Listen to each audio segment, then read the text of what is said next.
जय हिंद दोस्तों, मेरा नाम है साबिर हुसैन खान और आप देख रहे हैं मेरा यूट्यूब चैनल मिस्टर प्रोफेसर। दोस्तों, जैसा कि आप जानते हैं कि वैसे तो मैं विश्लेषण वीडियोस बनाता हूं। अब चूंकि मेरा कोज जनता को समर्पित है तो क्यों ना उन लोगों से भी बात की जाए जो खुद को जनता की लीडरशिप के लिए समर्पित बताते हैं। आज इसी कड़ी में हम एक और शुरुआत कर रहे हैं और आपको करीब से रूबरू करवाते हैं मेवात की एक ऐसी शख्सियत से जिन्होंने बहुत कम समय में न सिर्फ अपनी कॉन्स्टिट्यूंसी में बल्कि समस्त मेवात के लोगों के दिलों में अपनी एक खास जगह बनाई है। इन्हें जब देखता हूं तो मुझे अल्लामा इकबाल की ये दो लाइनें याद आ जाती हैं। हजारों साल नरगिस अपनी बेनूरी पर रोती है, हजारों साल नरगिस अपनी बेनूरी पर रोती है, बड़ी मुश्किल से होता है चमन में दीदावर पैदा। तो दोस्तों, आइए मिलते हैं मेवात के यूथ आइकॉन और उभरते हुए युवा नेता सीए मुख्तार अहमद से और जानने की कोशिश करते हैं कि जो मोहब्बत और लगाव इतने कम समय में लोगों ने इन्हें दिया है उसके पीछे की वजह क्या है। तो सीए साहब, स्वागत है आपका हमारे यूट्यूब चैनल मिस्टर प्रोफेसर पर। बहुत बहुत शुक्रिया, बहुत बहुत शुक्रिया सर। आप हमारे दर्शकों को भी धन्यवाद। हाँ, आपके दर्शकों का भी बहुत बहुत शुक्रिया, उनका भी बहुत बहुत धन्यवाद। तो सीए साहब, आपसे मेरा पहला सवाल, वैसे तो पूरा मेवात आपको जानता है लेकिन फिर भी मैं आपसे जानना चाहता हूँ कि आप मेरे दर्शकों को थोड़ा ब्रीफ में बताएं कि आपका बचपन कैसा था और बचपन से लेकर सीए बनने का सफ़र आपने कैसे तय किया। सबसे पहले तो मैं आपके दर्शकों को, साथियों को बताना चाहता हूँ, कामा जो डीग ज़िले का एक का तहसील है उससे लगता हुआ कामा के लगता हुआ टायरा गांव है मेरा, जहाँ मेरा जन्म हुआ। और उस्मान साहब मेरे वालिद साहब हैं और बस्सी मेरी माँ का नाम है जी। इनके घर में मैंने जन्मा और बचपन की पढ़ाई मेरे गांव के स्कूल में हुई 5वीं तक की, और उससे 6ठी से लेकर 12वीं तक मैंने कामा में पढ़ाई की। 10वीं तक प्राइवेट स्कूल में की, 11वीं 12वीं मैंने गवर्नमेंट स्कूल से की कामा की। उसके बाद मैं दिल्ली सीए करने चला गया और पढ़ाई के दौरान मैं 12वीं तक बहुत साधारण स्टूडेंट रहा, लगभग यूँ कहो तो बहुत कमज़ोर स्टूडेंट रहा। इस सब में ये भी हुआ कि मैं 10वीं में मुझे बहुत थोड़े मार्क्स आए, करीब 48% से मैंने 10वीं की है। और इससे भी ज़्यादा इंटरेस्टिंग ये है कि 12वीं में मैं इंग्लिश में फ़ेल हो गया था, फिर मैंने 12वीं दोबारा रिपीट की। तो ऐसी करके मेरी 12वीं तक की जर्नी रही। उसके बाद कुछ चीज़ें जीवन में ऐसी बदली, मैं दिल्ली गया तो फिर जब तक इतने मैच्योर इनफ हो गए थे कि ये था कि यार अगर अब पढ़ना है, घर वालों ने इतनी मेहनत से पैसे देते हैं कमा के, और गांव में थे तो एहसास नहीं था क्योंकि सब भाई बहन एक ही साथ रहते थे। अलग से हमारे लिए ऐसा लगता था कि कुछ नहीं कर रहे हैं, लेकिन यहाँ जैसे ही दिल्ली गए तो हमें ऐसा लगता था कि हम अलग से बर्डन है घर वालों को के ऊपर कि भाई हमें अलग से एक्स्ट्रा। हाँ, तो फिर थोड़ा एहसास हुआ कि नहीं यार, अगर अब पढ़ना है और दिल्ली में रहना है तो फिर ठीक से पढ़ना पड़ेगा जी। तो कुछ चीज़ें थी, दिल्ली गए तो कुछ बदलाव जीवन में आए, तो उस सब से एक दिशा मिल गई और सीए बनने तक का सफ़र वो बहुत इंटरेस्टिंग एक कहानी है। और फिर कभी कोई ऐसा टीचर जो जिसने आपको प्रभावित किया हो? हाँ, हमारे एक टीचर थे, अकाउंट्स पढ़ाते थे वो, और मैं मानता हूँ पूरे देश में अकाउंट्स का उनसे अच्छा कोई टीचर नहीं था, प्रवीण शर्मा सर जी। मुझे ऐसा लगता है, मैं बीच में भी एक दिन चर्चा कर रहा था कि उस व्यक्ति का मेरे सीए बनने में बहुत बड़ा योगदान है। उनकी क्लास में और जिस तरह की इंटरेक्टिव क्लास उनकी होती थी, मुझे पहले दिन से ये लगने लगा कि अब मैं सीए बन जाऊँ जी। तो फिर उसके बाद आप सीए बन गए जी। तो सीए बनने के बाद आपकी पहली नौकरी? सीए बनने के बाद उससे पहले हमें 3 साल की ट्रेनिंग करनी होती है कोर्स के दौरान ही। MD Gujarati and company Delhi की एक फर्म है, वहाँ मैंने अपनी ट्रेनिंग की, इंटर्नशिप की। हाँ, और वो ट्रेनिंग अपने आप में जॉब से भी कई गुना ज़्यादा एक्सपीरियंस देती है। तो टेक्निकली हम काम के बारे में जानने लग गए थे इन 3 साल के पीरियड में ही। तो जब काम आपको आता है तो फिर आपके ऊपर है कि आप सीए बनने के बाद प्रैक्टिस करना चाहो खुद की या फिर आप जॉब करना चाहो। बहुत सारे लोग ऐसे होते हैं जो जॉब को प्रेफर करते हैं, लेकिन हम क्योंकि ट्रेनिंग के दौरान ही या मीनवाइल ये पता लग गया था कि हम खुद का कोई सेटअप डालेंगे, खुद का कोई स्टार्टअप कर लेंगे और खुद का कोई काम करेंगे, इसलिए जॉब की तरफ नहीं गए। सीए बनने के तुरंत बाद ही मैंने प्रैक्टिस की तरफ रुख कर लिया। तो उसके बाद आपने अपना खुद का मेरी खुद की प्रैक्टिस है, एक इनिशिएटिव स्टार्ट किया और एक अपने आजकल एक वर्ड कॉमन है स्टार्टअप जी। स्टार्टअप, आपने अपना स्टार्टअप कर दिया। जी। तो स्टार्टअप आपका अच्छा चल रहा था, एक सीए के तौर पर आप अच्छी खासी ज़िंदगी जी रहे थे उसके बाद ये राजनीति में आने का विचार कैसे आया? देखिए, जो आदमी सोशल कॉज के लिए सोचने लगता है तो सोशल वर्क और पॉलिटिकल वर्क ये कमोबेश एक दूसरे से मिलते जुलते ही हैं जी। जब हम पढ़ रहे थे तो मेरे जहन में एक बात हमेशा से आती थी कि यार, जब मेरे जैसे स्टूडेंट जी जो 10वीं में बड़ी मुश्किल से पास हो रहा है, 12वीं में फेल हो जाता है इंग्लिश में, और फिर इंग्लिश से सीए जैसा मुश्किल एग्ज़ाम जो देश के बड़े एग्ज़ामों में काउंट होता है कि देश के सबसे मुश्किल एग्ज़ामों में से एक एग्ज़ाम, जी बिल्कुल, वो इंग्लिश मीडियम से मेरे जैसा स्टूडेंट, मेरे जैसे लड़का अगर कोई पास कर सकता है, तो फिर मुझे ऐसा लगता था कि यार, मेवात का तो हर बच्चा मुझसे ज़्यादा होशियार है। अगर मैं ये कर सकता हूँ तो मेरे इलाके का तो हर बच्चा ये कर सकता है। तो फिर ये जो मुझे ऐसा लगता था कि यार, अगर मैं सीए बन गया और अगर मेरे पास रिसोर्सेज रहे तो मैं डेफिनेटली इस दिशा में काम करूँगा कि हमारे इलाके के और मेरे जैसे मेरे भाई बहन, मेरे रिश्तेदार, मेरे इलाके के लोग जिनकी मैं अगर किसी तरह से हेल्प कर पाया तो मैं उनको हेल्प करूँगा कि ये बहुत आसान चीज़ें हैं, मुश्किल दिखती हैं लेकिन आसानी से किया जा सकता है। ये कब काम ऐसे हैं जिनको किया जा सकता है और हम जैसे साधारण लोगों के द्वारा किया जा सकता है। तो उस तरफ जब सोचने लगे तो उससे चीज़ें धीरे धीरे कई बार आप तय नहीं करते हो, कई बार आप सोचते नहीं हो, लेकिन ये जब ऊपर वाला कुदरत के जब की तरफ से कुछ चीज़ें होनी होती हैं तो फिर उस दिशा में अपने आप चलने लग जाती। नहीं, मेरा सवाल ये था, ठीक है, आपने सोचा कि चलो ठीक है, अगर आप इंग्लिश में फेल होने के बावजूद इंग्लिश मीडियम से आप सीए बन सकते हो तो बाकी लोग भी बन सकते हैं, वो भी अच्छे अलग अलग फील्ड्स में अच्छा कर सकते हैं। तो अगर एजुकेशन पर ही काम करना था तो उसके लिए आपने स्कूल स्टार्ट किया। मीर पब्लिक स्कूल आपका स्कूल है जहाँ हम आज बैठे हुए हैं। इंग्लिश मीडियम स्कूल है, बच्चे पढ़ते हैं यहाँ पर। मैं बच्चों से मिला हूँ, उनसे काफ़ी बातें की है मैंने। तो आप ऐसे भी सेवा कर सकते थे लोगों की। अब एज ए सीए रह कर आप पब्लिक जैसे समाज सेवक होता है, तो समाज सेवा और राजनीति दो डिफरेंट चीज़ें होती हैं।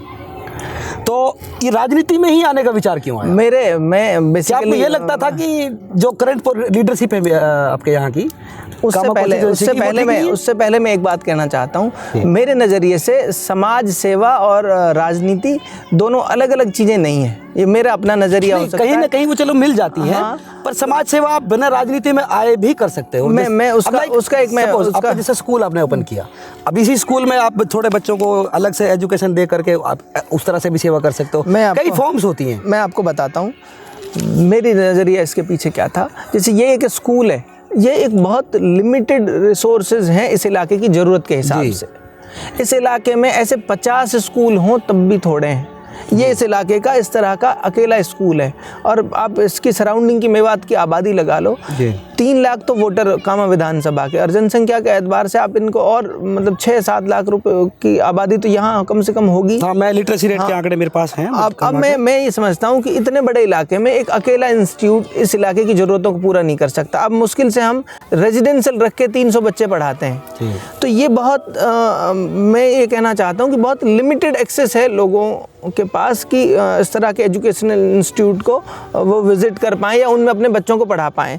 इन लिमिटेड रिसोर्सेज के साथ मैं लिमिटेड लोगों तक पहुंच सकता था। मेरी अपनी समझ ये थी कि अगर मुझे पॉलिटिकली लोग स्ट्रेंथन करते हैं तो लार्ज स्केल पे इस इलाके के बच्चों के लिए शिक्षा की, एजुकेशन की व्यवस्थाएं करनी है।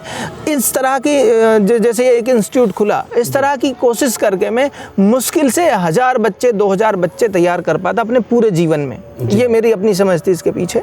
मुझे ऐसा लगा कि अगर मैं कर सकता हूँ, अगर हम लोग जो एक टीम है हमारे साथियों की जो इस पर चिंतन मनन हमेशा करती रहती थी कि यार कैसे इस इलाके के हालात, इस इलाके की परिस्थिति हम बदलें, वो लोग जब चिंतन मनन करते थे तो हम सोचते थे कि यार इस स्पीड से अगर हम चले तो हम कितने से लोगों तक पहुंच पाएंगे। इस तरह के 50 एजुकेशनल इंस्टीट्यूशंस की हमें और ज़रूरत है, और वो तब हो सकता है जब हम पॉलिटिकली स्ट्रेंथन हो, जब हमारे पास डिसीजन मेकिंग आए, जब हमारे जैसे कोई व्यक्ति बैठे जो ये तय करे कि भाई हमें किस दिशा में काम करना है, इस इलाके के लोगों को किस दिशा में ले जाने की ज़रूरत है। तो हमें फिर ये लगा कि इसके साथ साथ हमें अगर लार्ज स्केल पे काम करना है तो फिर हमें राजनीतिक रूप से भी ताकतवर होना पड़ेगा। ओके, तो मैं यहाँ पर ये जानना चाहूँगा कि जो प्रीवियस लीडरशिप थी, अभी तो चुनाव हो गया, अभी बीजेपी के कैंडिडेट यहाँ से चुनाव जीते हैं, पहले कांग्रेस के कैंडिडेट यहाँ से एमएलए थे, क्या उन्होंने इन चीज़ों पे काम नहीं किया? देखिए, पुरानी अगर लीडरशिप की अगर बात करोगे आप तो मैं तो इस सोच का आदमी हूँ कि अगर पुराने अच्छे थे उसके बावजूद भी नए लोग उनसे बेहतर हो सकते हैं। ऑफ कोर्स मैं ये कहूँ कि वो उनमें सारी बुराइयां थी, ये सब था, इससे बेहतर ये बात हो सकती है। मुझे ऐसा लगता है कि वो अगर अच्छा कर रहे थे तो मैं उनसे 10 गुना अच्छा करके दिखाऊंगा। और मैं ये भी मुझे पता है कि कल को नए लोग जो आएंगे, हमारे नई नस्लें आएंगी पढ़ लिख के, वो हो सकता है मुख्तियार से और बेहतर करने की सोच रखते हों और उनका एक्सपोजर अलग तरह का होगा। हो सकता है, हाँ, हो सकता है वो मुझसे बेहतर तरीके से चीज़ों को, उनके अंडरस्टैंडिंग मुझसे बेहतर हो चीज़ों के बारे में। तो ये हमेशा से रहेगा। अगर कोई इस बदलाव को समझता है तो उसको ब्रॉड माइंडेड इतना होना चाहिए कि नई नस्ल के लोग हो सकता है मुझसे बेहतर चला सकते हों। तो फिर अगर वो आते हैं और पॉलिटिकली मुझे चुनौती देते हैं तो it's good for me also. Okay तो इसका मतलब आप लोगों से ये कहना चाहते हो कि हमेशा बदलाव के लिए लोगों को भी तत्पर रहना चाहिए। अगर पुरानी लीडरशिप अगर खराब भी नहीं थी, बावजूद इसके नई लीडरशिप अच्छी हो सकती है। इसमें कोई बात नहीं। नए आइडियाज़ के साथ आ रहा है, नए आइडियाज़ के साथ, हाँ, नए आइडियाज़ के साथ आ रहा है, कोई विजन मिशन लेके आ रहा है। मैं आपको इसका एक छोटा उदाहरण ये देता हूँ कि पहली बार कामा का विधानसभा का इलेक्शन मुद्दों पे लड़ा गया। पहली बार कामा विधानसभा, हाँ, कामा विधानसभा में ये बातें हुई कि यार इस इलाके की ज़रूरत क्या है, इस इलाके की बुनियादी ज़रूरतें क्या हैं, इस इलाके के बच्चों के लिए क्या होना चाहिए, ये सब चीज़ें थी। इन पर हमने इलेक्शन लड़ा। हमने तो ये, बल्कि इलेक्शन में भी मैंने ये नहीं कहा कि वो बुरे हैं या अच्छे हैं, मैं ये कहा कि मैं बेहतर क्या कर सकता हूँ, हम जैसे लोग बेहतर क्या कर सकते हैं, उसके ऊपर हमने चुनाव लड़ा। आपने चुनाव लड़ा, करीब 65,000 लोगों ने आपके अंदर अपना यकीन दर्ज कराया। वैसे तो एक नए कैंडिडेट के लिए इतना वोट बैंक इकट्ठा करना एक ऐतिहासिक सी बात होती है ना। तो मेरी दिलचस्पी इस बात को छोड़कर इसमें है कि मैं जानूं कि वो कौन कौन से बिंदु रहे जहां आप उस मामूली अंतर को पूरा नहीं कर पाए, कहाँ जहां पर आप जनता के थोड़े से कन्विंस नहीं कर पाए। मैं आपको बताता हूँ। 23 राउंड का इलेक्शन था हमारा जी। 23 राउंड में पहले से और 18वें राउंड तक हम लीड कर रहे थे जी। दैट मीन्स कि अगर 18वें राउंड पहले से और 18वें राउंड तक बिल्कुल हमारी लीड बनी। बिल्कुल आप लीड पे थे। और जब 18 और 19, 20 से 23 राउंड थे, इनमें हम पिछड़ गए। और अगर अब मोटा मोटी हम ये समझें कि कहाँ हम कमज़ोर रहे, ये जो 5 राउंड हैं ये कामा शहर के राउंड थे जी। और हमने बहुत कोशिश की, और मैं इस अप्रोच का आदमी भी हूँ कि जाति, धर्म, इस तरह मजहबी, इस तरह की राजनीतिक सोच नहीं है मेरी जी। हमेशा मैं इन चीज़ों से ऊपर उठ के, मेरे लिए मेरे इलाके की पूरी आवाम बस बराबर है। तो इसका मतलब मैं ये कहना चाहता हूँ कि शायद हम शहर के लोगों को अपनी बात उतने इफेक्टिव तरीके से समझाने में कामयाब नहीं हो पाए। या तो फिर इसमें ये हो सकता है कि आपका जो इलेक्शन का जो कैंपेन था, वो जो रूरल जो एरिया है आपका, रूरल एरिया की तरफ झुक रहा था, इसलिए वो अर्बन एरिया के जो लोग थे वो आपसे कन्विंस नहीं हुए। ऐसा भी नहीं है, हमने अर्बन एरियाज़ में भी काम किया, लेकिन हो सकता है अगर वहाँ से वोट टर्नआउट अगर हम देखें तो हमें कम मात्रा में वोट मिला। हमारी उम्मीद ज़्यादा थी, कम मात्रा में। हाँ, हमारी उम्मीद ज़्यादा थी। और दूसरी बात, मेरी उम्मीद इसलिए भी ज़्यादा थी कि मैं बिज़नेस लाइन का आदमी हूँ, CA हूँ, और बाज़ार और शहर का आदमी इस आदमी के स्किल को समझता है, और हो सकता है कि वो इस पैटर्न पर आए कि यार कोई ऐसा आदमी हो जो हमारे इलाके को आगे ले जा सकता है। उस पर मैं उम्मीद कर रहा था और ज़्यादा। अब ये स्थिति है कि वहाँ अगर वोटर टर्नआउट कम हुआ है तो अब मुझे ऐसा लगता है कि हम अपनी बात इफ़ेक्टिव तरीके से समझाने में कामयाब हो नहीं पाए और शहर के मतदाताओं को। आइंदा के लिए हमारी प्लानिंग, हमें मतलब जब से भी हमने रिज़ल्ट देखा है तो मुझे ऐसा लगता है कि हमें और ज़्यादा इफ़ेक्टिव तरीके से उनके साथ बात करने की ज़रूरत है। शहर के मतदाताओं को ये भरोसा दिलाने की ज़रूरत है कि यार we are the most deserving candidate for this constituency, कि मुझे अगर मौका मिलता है तो मैं किस किस तरह से एज अ बिज़नेस हब इस इलाके को डेवलप कर सकता हूँ। मैं एक ऐसा व्यक्ति हूँ जो इस ज़रूरत को समझता हूँ कि एक बिज़नेसमैन की ज़रूरत क्या है, एक काम धंधा वाले करने वाले आदमी को किस तरह के एटमॉस्फेयर की ज़रूरत है, किस तरह का वातावरण उनको चाहिए, किस तरह की सुविधाएँ उनको चाहिए, मैं ये चीज़ें समझता हूँ। तो आइंदा के लिए हमारी प्लानिंग ये रहेगी कि हम शहर के मतदाताओं को और इफ़ेक्टिव तरीके से अपनी बात समझा पाएँ। और जहाँ देहात के इलाके में भी हमारे कुछ साथी ऐसे रहे जिन तक हमारी बात उतने इफ़ेक्टिव तरीके से नहीं पहुँच पाई, उनके लिए भी हम प्लानिंग कर रहे हैं कि उनको और इफेक्टिव तरीके से अपनी बात समझा पाएँ। मेरे पास आपका ना ये चुनावी मैनिफेस्टो है जी जी जी। जो आपने चुनाव में लोगों के सामने रखा था। इसमें आपने कई सारे ऐसे वादे किए हैं जो बड़े ज़रूरी है हालांकि इलाके के लिए, पर एक साथ पॉसिबल नहीं है कि मुमकिन हो ये। सबसे पहला आपने लिखा है इसमें कामा को मॉडर्न एजुकेशन के रूप में विकसित किया जाए। जी जी जी जी। तो उसके लिए जैसे कि आपने कहा कि आप 50 स्कूल कम से कम चाहते हैं इस इलाके के लिए, मतलब आपकी हाँ, मैंने बताया कि भाई एटलीस्ट इतने स्कूल भी हों तब भी इस इलाके के स्कूलों की ज़रूरत पूरी हो सकती है इस इलाके से। तो दूसरा इसमें मैं इसमें पढ़ पा रहा हूँ कि कस्बों बड़े गाँवों को लाइब्रेरी से जोड़ा जाएगा। जी जी, ये मुश्किल काम नहीं है। अगर अभी तक मैं दोनों पॉइंट देखूँ आपके तो ये कोई मुश्किल काम नहीं है। और आप आगे बताएं। वो ठीक है, मुश्किल काम मुश्किल कुछ नहीं होता है दुनिया में, लेकिन इस पे ये चीज़ें जो है इनके बारे में बात नहीं करता है कोई। रूरल एरियाज में खासतौर पे कोई इनके बारे में बात नहीं करता है। तो आप इन चीज़ों को रूरल और अर्बन के जो लोग हैं जी, ऑब्वियसली मतलब आपने जो चुनाव लड़ा 65,000 वोट आपको मिला जी, लेकिन उससे पहले हमें एक चीज़ और ध्यान में रखनी पड़ेगी कि चुनाव शुरू होने से पहले कांग्रेस कैंडिडेट जाहिदा खान के खिलाफ में काफ़ी ज़्यादा रोष था लोगों के दिलों में। उसका उन्होंने काफ़ी सारे लोगों ने बाकायदा उसके खिलाफ कांग्रेस हाईकमान तक को ज्ञापन तक दिए हैं उसमें। तो ये ऐसा माना जाता है कि बहुत सारे बुद्धिजीवियों से मैं मिलता हूँ मेवात के, और वो एक बात कहते हैं कि कामा में इस बार सूना मौका था। एक तरह से अपने मेवाती में कहते हैं सूना मौका था कि आप आराम से चुनाव जीत सकते थे ना। उसके बावजूद जाहिदा खान 58,000 वोट ले जाती हैं। इतना रोष होने के बावजूद वो 58,000 वोट ले रही हैं यहाँ से। तो आपको क्या लगता है कि मतलब ये कैसे हो रहा है?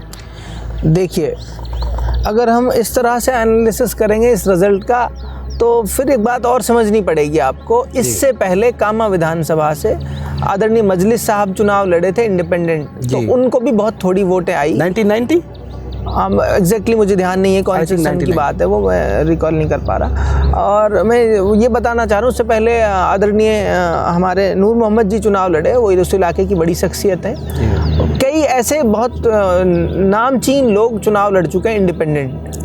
और इंडिपेंडेंट चुनाव लड़ने को हमारे इलाके में क्या है, उस तरह का मिजाज नहीं है लोगों का कि इंडिपेंडेंट कैंडिडेट को वोट दें जी।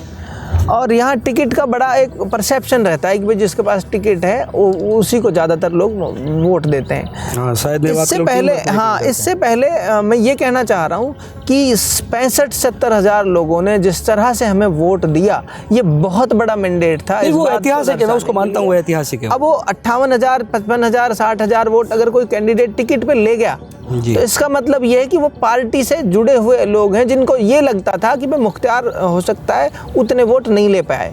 एक प्रचार ये भी किया लोगों ने साथ के साथ कि यार इंडिपेंडेंट आदमी है, 15,000 ले जाएगा, 10,000 ले जाएगा, ये पैरेलली ये प्रचार चला। तो उस कन्फ्यूजन में कुछ लोग रह गए। और मैं आपको बता रहा हूँ, बड़ी तादाद में ऐसे लोग हैं आज की डेट में जो ये कहते हैं कि यार हमें पता ही नहीं था कि मुख्तियार इतनी वोट लेकर आ रहा है, वरना तो इसको जिताना तो बहुत आसान था। तो बहुत बड़ी तादाद में आज की डेट में अगर इलेक्शन दोबारा हो जाए, मुझे लगता है हम 1 लाख से प्लस वोट ले जाएंगे। आपने ये सही बात कही। कुछ लोगों का अनुमान है, हमारा भी है उसमें अनुमान जी, कि कामा में हो सकता है कि लोकसभा इलेक्शन के बाद बाई इलेक्शन हो। तो आप तैयार हैं उसके लिए? देखो, हमें तो काम करना है बेसिकली। अब वो इलेक्शन चाहे 10 दिन में हो जाए, चाहे 5 साल में हो जाए, चाहे 1 साल में हो जाए, हमें बेसिकली काम करना है और हम काम करने के लिए तैयार हैं। जब भी इलेक्शन आएगा इलेक्शन भी लड़ेंगे, कोई बात ही नहीं है। तो आप मेरे दर्शकों को बताइए कि बाई इलेक्शन हो या फिर 5 साल बाद इलेक्शन हो, इलेक्शन तो होगा ही। तो आने वाले इलेक्शन के लिए जो आपकी तैयारियां होंगी, चुनौतियां होंगी, जाहिर सी बात है। तो वो चुनौतियां क्या क्या हो सकती हैं आपके सामने, और उन चुनौतियों से निपटने के लिए आपका रोड मैप क्या होने वाला है? देखिए, 2-3 चीज़ें मैंने महसूस करी ट्रूथली। मैं घुमाने फिराने में बहुत ज़्यादा भरोसा नहीं रखता, जो मुझे समझ आती है। ऐसे तो हमने बहुत लेटेस्ट देखा। मैंने जो सिंपल समझी बात, जो एक एज के आदमी हैं, जो आदमी 60 साल की एज में गांव की 4 बार सरपंच रह चुका है, इलाके का प्रधान रह चुका है, या फिर कुछ और सम्मानित सोशली रिकॉग्नाइज आदमी है जी। और मैं 30 साल की एज में अपनी लीडरशिप को एस्टेब्लिश करवा लूँ उनसे कि भाई वो मुझे मान ले कि भाई हाँ हमारा लीडर मुख्तियार है, थोड़ा सा ये चैलेंजिंग था इस बार। और एक 60-65 साल का आदमी जिसने अपनी पूरी उम्र लगा दी राजनीति में, उस आदमी को ये भरोसा दिला पाना कि यार ये 30 साल का लड़का तुम्हारा मान सम्मान रखेगा, तुम्हारे लिए पूरा स्पेस देगा काम करने के लिए, ये थोड़ा चैलेंजिंग था।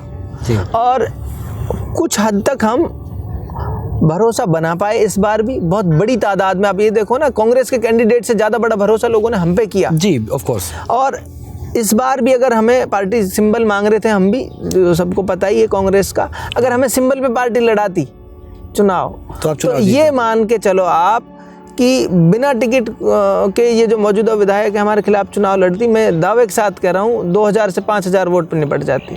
बात यह है कि बहुत बड़ी तादाद में इस बार भी हमने लोगों को समझाने में कामयाब हो गए थे कि यार हम आपका मान सम्मान रखेंगे, हम आपको पूरा स्पेस देंगे काम करने का, और आपके मान सम्मान में कभी कोई बात नहीं आएगी। इस बार हमारे सामने फिर ये चुनौती खड़ी है कि जिन लोगों तक हम ये बात कन्वे करने में कामयाब नहीं हो पाए, जिन लोगों को ये समझाने में कामयाब नहीं हो पाए, उनको आइडेंटिफाई करके और उनके कंसर्न को समझकर उनको ये भरोसा दिलाना है कि यार हम इस इलाके की बेहतरी और भलाई के लिए बहुत कुछ कर सकते हैं, हम मिलजुल कर उनको अपने साथ लेके आना है इस कॉज के लिए कि हम आप मिलके एक बड़ी ताकत बन सकते हैं और आप और हम मिलके इस इलाके की बेहतरी के लिए कुछ बड़ा कर सकते हैं। तो ये हमारे सामने चैलेंज रहेगा कि उनको किस तरह कन्विंस कर पाते हैं, किस तरह उनको जोड़ पाते हैं, इस पर हम लोग काम कर रहे हैं। शेर साहब, अब मैं इस इंटरव्यू को ना सामाजिक पहलुओं की तरफ ले जाना चाहूँगा। जी जी जी। राजनीतिक बातें हो गई, मैं सामाजिक पहलुओं की तरफ इसको ले जाना चाहूँगा। इस इलाके को हम जानते हैं, हज़ारों समस्याएं हैं लोगों के सामने, गरीबी है, अशिक्षा है, एजुकेशन की बड़ी भारी कमी है, लोगों के पास रोज़गार नहीं है, तो बेरोज़गारी हद से ज़्यादा है, महंगाई तो खैर आप बात ही नहीं होती उसके बारे में तो मीडिया में जी, तो हम भी नहीं करें तो बेहतर है जी। तो इतनी सारी समस्याएं जो हैं, आप एमएलए नहीं है लेकिन लीडर पोजीशन आप हैं आज जी। तो एज ए लीडर पोजीशन रहते हुए आप इन लोगों की समस्याओं को किस तरह से तो दर्ज कराओगे आप जी स्टेट गवर्नमेंट के सामने, और स्टेट गवर्नमेंट से आप किस तरह से रिक्वेस्ट करोगे कि इन लोगों की इन समस्याओं पर समाधान की तरफ ध्यान दिया जाए, खासतौर पर शिक्षा? देखिए, शिक्षा के क्षेत्र में जहाँ तक मैंने बात की, मैं पहले भी कहता रहा हूँ, एक एमएलए के पास कोई जादू की छड़ी नहीं है कि वो एमएलए बना और उसने सारी चीज़ें ठीक कर दी।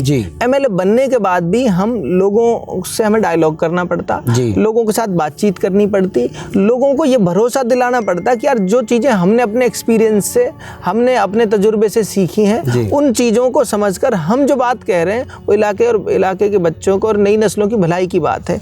एक लीडर का काम भी बेसिकली ये होता है कि वो कम्युनिटी एज ए होल, पूरे इलाके को उस चीज़ के लिए मोटिवेट कर पाए जहां वो लैग कर रहे हैं। फॉर एग्जांपल, हम एजुकेशन में लैग कर रहे हैं और एजुकेशन में अगर हम पिछड़ रहे हैं तो मुझे लगता है कि एक लीडर का काम ये होना चाहिए कि पूरे कम्युनिटी को ये भरोसा दिला पाए कि नहीं, ये सही रास्ता ये है, और उस पूरी कम्युनिटी को उस तरफ मोटिवेट कर पाए, उनकी नई नस्लों को मोटिवेट कर पाए कि नहीं यार, हमारा सही रास्ता वो है, हमें उस तरफ मूव करना है। तो वो स्किल्स मैं कोशिश भी कर रहा हूँ कि मैं इलाके के लोगों को एजुकेशन की तरफ इस तरह के प्रोग्राम्स, जैसे ये शिक्षा ही समाधान वाला एक प्रोग्राम था, इस तरह के प्रोग्राम, शिक्षा ही समाधान अपने आप में बहुत कुछ है, एक लाइन का सब, लेकिन वो बहुत कुछ कहता है। इस पे कई सारी चर्चाएं लोग करते हैं कि यार एकदम से हिट करता है दिमाग में, अच्छा एजुकेशन से सॉल्यूशन होगा और सब तमाम समस्याएं हैं। ये एक तरह से ये कह लो कि मेवात की पूरी बॉडी जो है वो मल्टीपल डिजीज ने उसके ऊपर अटैक कर रखा है। अगर अब समाधान निकलेगा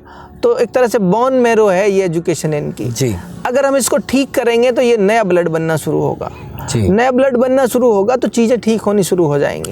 मुख्तियार पड़ता है, मैं पहले कहता रहा हूँ कई बार, फिर कहता हूँ, हमारे यहाँ एक कहावत चलती है मेवात में कि ये गूदड़ी के तागों की तरह से एक दूसरे से जुड़े पड़े हैं। उसका उदाहरण बताता हूँ आपको। मैं पढ़ा, मेरे पढ़ने से मेरे फैमिली परिवार के 14 लोग ऐसे हैं जो आज की डेट में सीए कर रहे हैं, उसकी पढ़ाई से जुड़ रहे हैं। अच्छा। और दिन ब दिन ये मेरे अपने रिश्तेदार और मेरे अपने परिवार के लोग, एक मोटिवेशन मिलता है, और उस मोटिवेशन से और 50 लोग और कर रहे होंगे जिनका हमें नहीं पता, समझ रहे हैं। तो कई बार ऐसा रहता है कि एक आदमी के बनने से 15 और नए करने लग गए। इन 5-6 सालों के अंदर अंदर इतना कुछ बदला।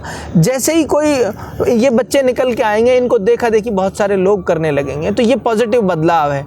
और हम ये उम्मीद करें कि एक दिन में एक झटके में कुछ हो जाए, ये मुमकिन नहीं है, लेकिन अगर हम पॉजिटिव दिशा में आज सोचना शुरू करेंगे तो अब से 5 साल बाद उनका रिजल्ट दिखने लग जाएंगे। लाइन में खड़ा हुआ आखिरी व्यक्ति, गरीबी की जो मार झेल रहा है, जी, बीपीएल के कार्ड, उसमें भी धांधलाबाजी होती है जी, हम सब जानते हैं, उन पे कोई बात नहीं करता है। तो लाइन में खड़ा हुआ जो आखिरी व्यक्ति है, एक्चुअल में उस आदमी को उठाने की ज़रूरत है हमें। जी। जब तक हम उसको नहीं उठाएंगे हम एक संपूर्ण समाज बिल्कुल नहीं बना सही बात है, मैं सहमत हूँ आपकी बात से। सकते। और उसको एजुकेशन तक हमें लेकर आना है। जी जी जी जी। तो ऑफ कोर्स वो फीस पे नहीं कर सकता, जी। महंगी एजुकेशन है। जी जी जी तो उसको फ्री एजुकेशन जी। देनी चाहिए या नहीं देनी चाहिए? देखिए, जो विकसित मुल्क हैं, जी हम हिंदुस्तान से बाहर की अगर बात करें और पूरे सिनेरियो को समझने की कोशिश करें, जितने भी विकसित मुल्क हैं वहाँ चिकित्सा और शिक्षा, जी ये सारी की सारी जो है स्टेट की रिस्पॉन्सिबिलिटी है, गवर्नमेंट की रिस्पॉन्सिबिलिटी। दैट मीन्स कि ये तो किसी व्यक्ति के लिए कंसर्न ही नहीं है कि पढ़ाई और उसके चिकित्सा की जिम्मेदारी तो स्टेट की है। जी। तो ये तो किसी भी आदमी का बुनियादी हक है कि उसको अच्छी चिकित्सा सुविधाएं और शिक्षा की अच्छी सुविधाएं स्टेट की तरफ से मिले, गवर्नमेंट की तरफ से मिले। तो मैं इस बात का बड़ी वकालत करता हूं कि स्टेट की ही जिम्मेदारी होनी चाहिए। हमारे जो सिस्टम है, मैंने पहले भी आपसे कहा कि हमारे राजनीति में आने का भी ऑब्जेक्टिव ये था कि हम लार्ज स्केल पे, बड़े स्केल पर लोगों तक कैसे पहुंच सकते हैं। उसका गवर्नमेंट एक मशीनरी, एक संसाधन है कि गवर्नमेंट का जो पास बड़े रिसोर्सेज हैं, उन रिसोर्सेज को लाइन में खड़े उस आखिरी व्यक्ति तक कैसे पहुंचाया जा सकता है। उसके लिए कोई मेरे जैसे व्यक्ति को अगर जिम्मेदारी मिलती है, जो ये समझता हो कि यार एक गरीबी से और एक साधारण परिस्थितियों से निकलकर ये सब अचीव किया जा सकता हो, जिसने वो सारे रास्ते देखे हों, जिसने जिया हो उस रास्ते को, जिसने महसूस किया हो, वो व्यक्ति ज़्यादा बेहतर तरीके से समझ सकता है। हाँ, तो ये सब इसके पीछे की कहानी भी है कि भाई हमें उस आखिरी व्यक्ति तक ये सुविधाएं पहुंचानी थी। इसलिए मैं ये कहूँगा कि शिक्षा उसके लिए फ्री होनी चाहिए जिस आदमी के पास रिसोर्सेज नहीं है, और जिसके पास रिसोर्सेज हैं उसके लिए भी शिक्षा फ्री होनी चाहिए जी। क्योंकि रिसोर्सेज, ये देहाती की बात है, ढलती फिरती छाया है। आज किसी के पास रिसोर्सेज हैं, हो सकता है कल उसके पास ना रहे। तो ये कोई क्राइटेरिया फिक्स करना कि एजुकेशन किसके लिए फ्री होनी चाहिए, किसके लिए नहीं, हम उम्मीद करते हैं कि हमारा मुल्क एक दिन उस स्थिति में होगा ये कि मुल्क की तरफ से ये कहेंगे कि हम चिकित्सा और शिक्षा हमारे स्टेट की रिस्पॉन्सिबिलिटी रहेगी, और अच्छी चिकित्सा सुविधा। अच्छा, हम ना समाज में देखते हैं कि कुछ बच्चे हैं जो ग्रेजुएट हैं, कुछ पोस्ट ग्रेजुएट भी हैं, लेकिन बेरोज़गार हैं जी। तो उनके पास रोज़गार नहीं है जी। क्या आपको नहीं लगता कि वो बेरोज़गारी इसलिए है क्योंकि उनके पास स्किल की कमी है? और अगर स्किल की कमी है तो क्या हम उनके लिए थोड़े से स्किल के स्कूल वगैरह प्रोवाइड नहीं कर सकते? यहाँ तक है कि अगर आप अच्छी एक्सेल सीख लेते हो, क्योंकि मैं कॉर्पोरेट से बिलोंग करता हूँ, तो कॉर्पोरेट में काम करता हूँ, तो मैं जानता हूँ कि एक्सेल की बड़ी डिमांड होती है। तो डेटाबेस कलेक्ट करना होता है, पूरी दुनिया एक्सेल पे चल रही है एक तरह से। तो हम उन बच्चों को कम से कम एक्सेल भी नहीं सिखा सकते कि अपने एरिया में? देखो, मैंने फिर कहा कि हम स्किल की बात तो बाद में करेंगे, बात है लिटरेसी पे अटके पड़े हैं। मैं उनकी बात कर रहा हूँ जो कुछ लड़के हैं जो पढ़े हैं, जो ग्रेजुएट हैं, पोस्ट ग्रेजुएट हैं, मैं अपनी क्वालिटी एजुकेशन शायद उनको ना मिला हो, बट वो आज बेरोजगार हैं। मैं अपनी बात पे वापस आता हूँ कि हमारी चिंताएं अभी भी अटकी तो हुई। जो हमारी लीडरशिप है, जो हमारे विजनरी लोग हैं, वो लिटरेसी की बात कर रहे हैं। अभी जब मैं इलेक्शन में था, मैं तब भी कहता था कि दुनिया आज बात कर रही है रोबोटिक वर्ल्ड की, दुनिया बात कर रही है आर्टिफिशियल इंटेलिजेंस की, दुनिया बात कर रही है ड्राइवरलेस कारों की, दुनिया बात कर रही है वर्चुअल वर्ल्ड की, और हम बात कर रहे हैं लिटरेसी की। हमको अब ज़रूरत है, अगर हमें दुनिया के कदम से कदम मिलाकर चलना है, अगर हमें अपने बच्चों को वो सब एक्सपोजर देना है जो दुनिया के और तमाम बच्चों को मिलता है, तो उसके लिए हमें विजनरी लीडरशिप चाहिए। सीए साहब, एक सभ्य समाज के निर्माण में शिक्षा का एक अहम योगदान होता है, यूँ कहिए कि सर्वोपरि योगदान होता है जी। हम शिक्षा में लेख कर रहे हैं। आपका नारा था शिक्षा ही समाधान है, इसको थोड़ा सा और एक्सप्लोर कर सकते हैं आप लोगों के लिए, ताकि वो इसको ढंग से समझ सके कि शिक्षा जो समाधान आप कहते हो वो उनकी ज़िंदगी को एक्चुअल में कैसे इम्पैक्ट डालेगा उस पर। क्योंकि बहुत सारे लोग हैं ना, वो डिमोटिवेट हो गए हैं कि गवर्नमेंट नौकरी नहीं मिलने वाली है, कितना ही पढ़ लो, नौकरी कहाँ है, ये सब बातें जब आती हैं लोगों के दिमाग में ना, तो फिर उसका ना नेगेटिव इम्पैक्ट जाता है, और जो लोग पढ़ाई की तरफ जा रहे हैं वो भी रुक जाते हैं फिर। तो शिक्षा ही समाधान जो है ना, इसको आप ढंग से एक्सप्लोर करके एक बार दर्शकों को बताइए कि इससे आप कैसे इस एरिया को डेवलप करोगे। बेसिकली एजुकेशन के बारे में जितने लोगों ने लिखा, जितने लोगों ने पढ़ा जी, उस सब में ये एक लाइन में हमने कोशिश की है उसको समाप्त करने की। ये लाइन अपने आप में बहुत कुछ कहती है। और इसके पीछे मेवात के परिप्रेक्ष्य में जब मैं सोचता हूँ, मेवात के परिप्रेक्ष्य में जो हमारे थिंक टैंक हैं, जो उनके साथ बैठते हैं, तो उनका जो नज़रिया समझ में आता है, मेवात फ़िलहाल मल्टीपल डिसीज़ से अफेक्टेड एक बॉडी मान लो आप, जी, जिसकी किडनी भी फेल हो रखी है, जिसका लिवर भी अफेक्टेड हो रखा है, जिसका हार्ट भी अफेक्टेड हो रखा है, और अब इसको हमें ठीक करना है। जी, तो अब इसको ठीक करने के लिए मुझे ऐसा लगता है कि इन तमाम समस्याएं हैं, मल्टीपल एंगलों से, मल्टी डायमेंशनल प्रॉब्लम है। इसका अगर कोई सॉल्यूशन कोई एक उससे पूछे कि एक शब्द में कोई इसका सॉल्यूशन है क्या, फिर उस परिप्रेक्ष्य में हमने ये कहा कि education is the only solution. जी, तो ये बात तो हो गई उस परिप्रेक्ष्य में कि कोई एक शब्द में अगर पूछना चाहे कि मेवात की प्रॉब्लम्स जो हैं उनका समाधान कैसे निकलेगा, तो हमने कहा कि भाई ये समाधान शिक्षा से निकलेगा। दूसरे तरीके में अगर हम इसको और समझने की कोशिश करें तो देखिए, कई बार हम कहते हैं कि हमारी दहेज बड़ी प्रॉब्लम है, कई बार हम कहते हैं कि यार हमारी जो बेरोज़गारी है हमारी वो बड़ी प्रॉब्लम है, कई बार हम कहते हैं कि यार हमारे इलाके में जिस तरह के डेवलपमेंट होने चाहिए दिल्ली गुड़गांव से नज़दीक होते हुए वो डेवलपमेंट हमारे यहाँ नहीं है, ये हमारी बड़ी समस्या है। कई बार हम कहते हैं रोडों की बड़ी समस्या है। तो मैं कहता हूँ जैसे एक रोड भी है, अगर हम आपको टेक्निकली हम समझना चाहें ना, एक रोड है और वो बहुत अच्छा है। अब जैसे कामा से पहाड़ी का रोड है जी, ये बहुत अच्छा बन जाए, 4 लाइन बन जाए, अभी तो ये बहुत घटिया हालत में। हाँ, वो घटिया में है। मैं एक बात समझने की कोशिश और समझाने की करता हूँ कि ये रोड अगर 4 लाइन बन जाए जी, तो मेरे घर में इसके 4 लाइन के बनने से मेरी इनकम कैसे बढ़ जाएगी, मुझे तो ये बता दो। मेरे घर में मेरे बच्चे हैं, 4 बच्चे मेरे अनपढ़ हैं। अभी ये टूटा पड़ा है रोड, अब पहाड़ी पहुंचने में उनको 20 मिनट लगते हैं, जब वो 3 मिनट में पहुंच जाया करेंगे पहाड़ी। लेकिन मेरे घर में आमदनी तो नहीं बढ़ी उससे जी। तो एक आम आदमी के जीवन पर बहुत ज़्यादा इम्पैक्ट इस बात से नहीं पड़ने वाला कि रोड ठीक हो जाए, सिर्फ इतना है कि वो परेशानी जो महसूस करता है जाने आने की, उसके अलावा मेरे घर की परिस्थिति जब बदलेगी जब मेरे घर में रोज़गार आएगा जी। एक आम आदमी जो लाइन में सबसे पीछे खड़ा है उसके घर की परिस्थितियां जब बदलेंगी जब उसके घर में रोज़गार आएगा, जब उसका बच्चा पढ़ेगा। तो एजुकेशन के ज़रिए से ही वो तमाम जो रास्ता है जिसमें हम पीछे छूट गए हैं वो फुलफ़िल होगा। एजुकेशन से ही, जैसे मैं पहले कहता रहा, इलेक्शन के दौरान भी मैंने एक बात कही कि हम दुनिया की तो अलग अलग कंसर्न है, दुनिया के आज की डेट के मेरे जैसे आप जैसे पढ़े लिखा कोई व्यक्ति है वो आज इस बात पे चिंता कर रहा है कि यार AI आने वाला है, आर्टिफिशियल इंटेलिजेंस आएगा तो क्या क्या चीज़ें बदलेंगी, आम आदमी की लाइफ में को कैसे इम्पैक्ट करेंगी। हम और आप ये सोच रहे हैं कि यार वर्चुअल वर्ल्ड में क्या क्या चुनौतियाँ होंगी हमारे सामने नए दौर में, हम और आप ये सोच, का मतलब भी नहीं समझते। मैं वही कह रहा हूँ।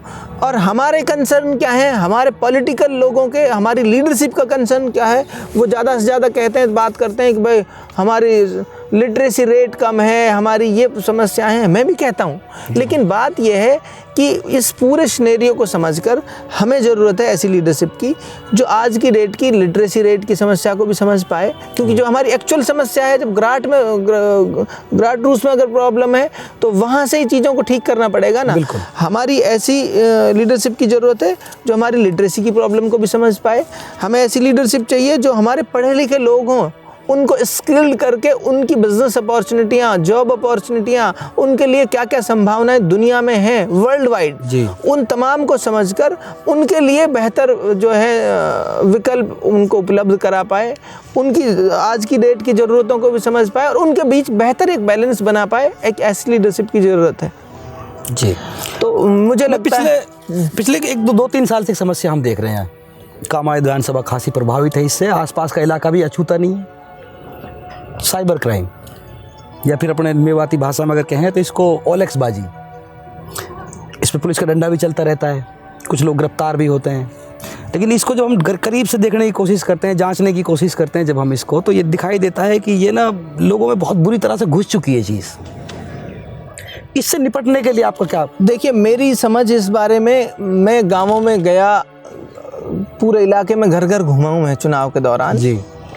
और जब आप आम आदमी से मिलते हो, जब उन चीज़ों को समझते हो, तो फिर आपकी समझ भी बनती है और बिल्कुल बनती है, चेंजेस भी आते हैं आपके सोच नज़रिए के तरीके। डिस्कशन से ही मैंने एक बात महसूस की कि जितना बड़ा इस बात का प्रचार है ना इस इलाके के खिलाफ जी, उतनी बड़ी ये समस्या है नहीं।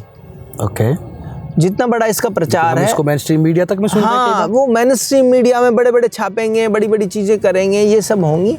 ये जितना बड़ा इसका प्रचार है उतनी बड़ी समस्या है नहीं। और फिर मैं एक बात और कहता हूँ, मेवात इलाका दिल्ली और गुड़गांव से 50 किलोमीटर मात्र। हाँ, आज तक भी सरकारों ने कितने दिनों से हमारी 50 साल से मांगे कामा की। आदरणीय राजीव गांधी जी जब यहाँ कामा आए थे उस समय हमारी मांग थी कि हमारे यहाँ को रेल से जोड़ा जाए हमारे इलाके को। और चीज़ें 50 साल पहले अगर यहाँ रेलवे लाइन होती जनाब, तो हमारे यहाँ की स्थिति ऐसी होती जिस तरह से आगरा और मथुरा के लोग अपना दूध भी दिल्ली बेचते हैं। सोनीपत में भी आगरा, हाँ, सोनीपत और उधर के नारनौल करनाल के तरफ के दिल्ली दूध बेचते हैं। हमारा यहाँ के आदमी का दूध तो 15 रुपये लीटर बिकता है, उनका दूध 55 रुपये लीटर बिकता है। उनके यहाँ के आदमी सब्जी उगाकर दिल्ली बेच कर जाता है, शाम को उसके पास 2000 रुपये की मजदूरी होती है ट्रेन में आके। अब गवर्नमेंट अगर लोगों को रोजगार के संसाधन उपलब्ध नहीं कराएगी, लोगों को इस इलाके को आप रोजगार से जोड़ोगे नहीं, तो एक भूखा आदमी क्या नहीं करेगा? भूखा आदमी क्राइम की तरफ जाएगा। तो चीज़ों को अब इनको सुबह से शाम आप गाली बकते रहो और सुबह से शाम तक बुरा भला इनको कहते रहो और ये उम्मीद करो कि चीज़ें ठीक हो जाएं, ऐसा मुमकिन नहीं है। मैं एडमिनिस्ट्रेशन के साथ भी बैठता हूँ, एसपी कलेक्टर के साथ भी मैंने बातचीत की कि यार इस इलाके में कैसे मुमकिन है? आप ये कहते हो कि कोई आदमी क्राइम कर रहा है वो छोड़ दे, अल्टरनेट आप अवेलेबल कराइए उस और पूरे स्टडी कर लो। आप चैलेंज कर रहा हूँ, आपके ऑन कैमरे के सामने बोल रहा हूँ, इस इलाके का कोई भी आदमी जिसके पास 5000 रुपये महीने का भी रोजगार था, वो आदमी इस क्राइम की तरफ नहीं गया। आप रिसर्च कर लो पूरे इलाके में जी। और इसमें मोस्टली मैंने देखा है कि इसमें जो अशिक्षित लोग हैं वो ज़्यादा इन्वॉल्व हैं। अनपढ़ लोग हैं, अगर कोई कर भी रहे हैं तो 5%, तो वो लोग हैं जो बिल्कुल अनपढ़ हैं जी, जिनके पास कोई रोजगार का साधन नहीं है, भूखे मर रहे हैं जो लोग, जिनके पास कोई आमदनी का जरिया नहीं है, तो वो क्राइम करेगा। तो मैं ये मानूं कि आप ये मानते हो कि सरकार का भी योगदान है इन लोगों को इस दिशा में 100% सरकार का मैं मानता हूँ कि सरकार ने प्रयास नहीं किया इस इलाके। सरकार ने ऐसा क्यों किया है कि आज तक मेवात में ना रेलवे दिया, ना एजुकेशन दिया, लोगों को रोजगार से दूर रखा? क्या लगता है सरकार क्यों ऐसा करती है? जमीन दिल्ली के करीब होते हैं हम, अपॉर्चुनिटीज होनी चाहिए यहाँ पे। लीडरशिप में तो मैंने जो समझा जाना, मैंने ये माना कि किसी भी सरकार को नहीं पता, जो हाँ दिल्ली में बैठ के जो सरकार चला रहा है ना जी, उनको नहीं पता कि कामा क्या स्थिति है। कामा की स्थिति को कामा की लीडरशिप बताएगी, राजस्थान की सरकार को भी लीडरशिप बताएगी, दिल्ली की सरकार को भी लीडरशिप बताएगी।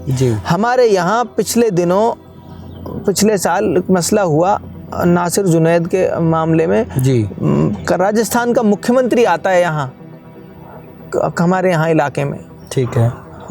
अशोक गहलोत जी कामा आते हैं, वहाँ उनके घर आते हैं घाटमी का गांव में, तो उनके वहाँ घाटमी का आने पर हेलीपैड पर ही उनके उतरने की व्यवस्था और परिवार को हेलीपैड पे लेके आया गया उनसे मिलने के लिए।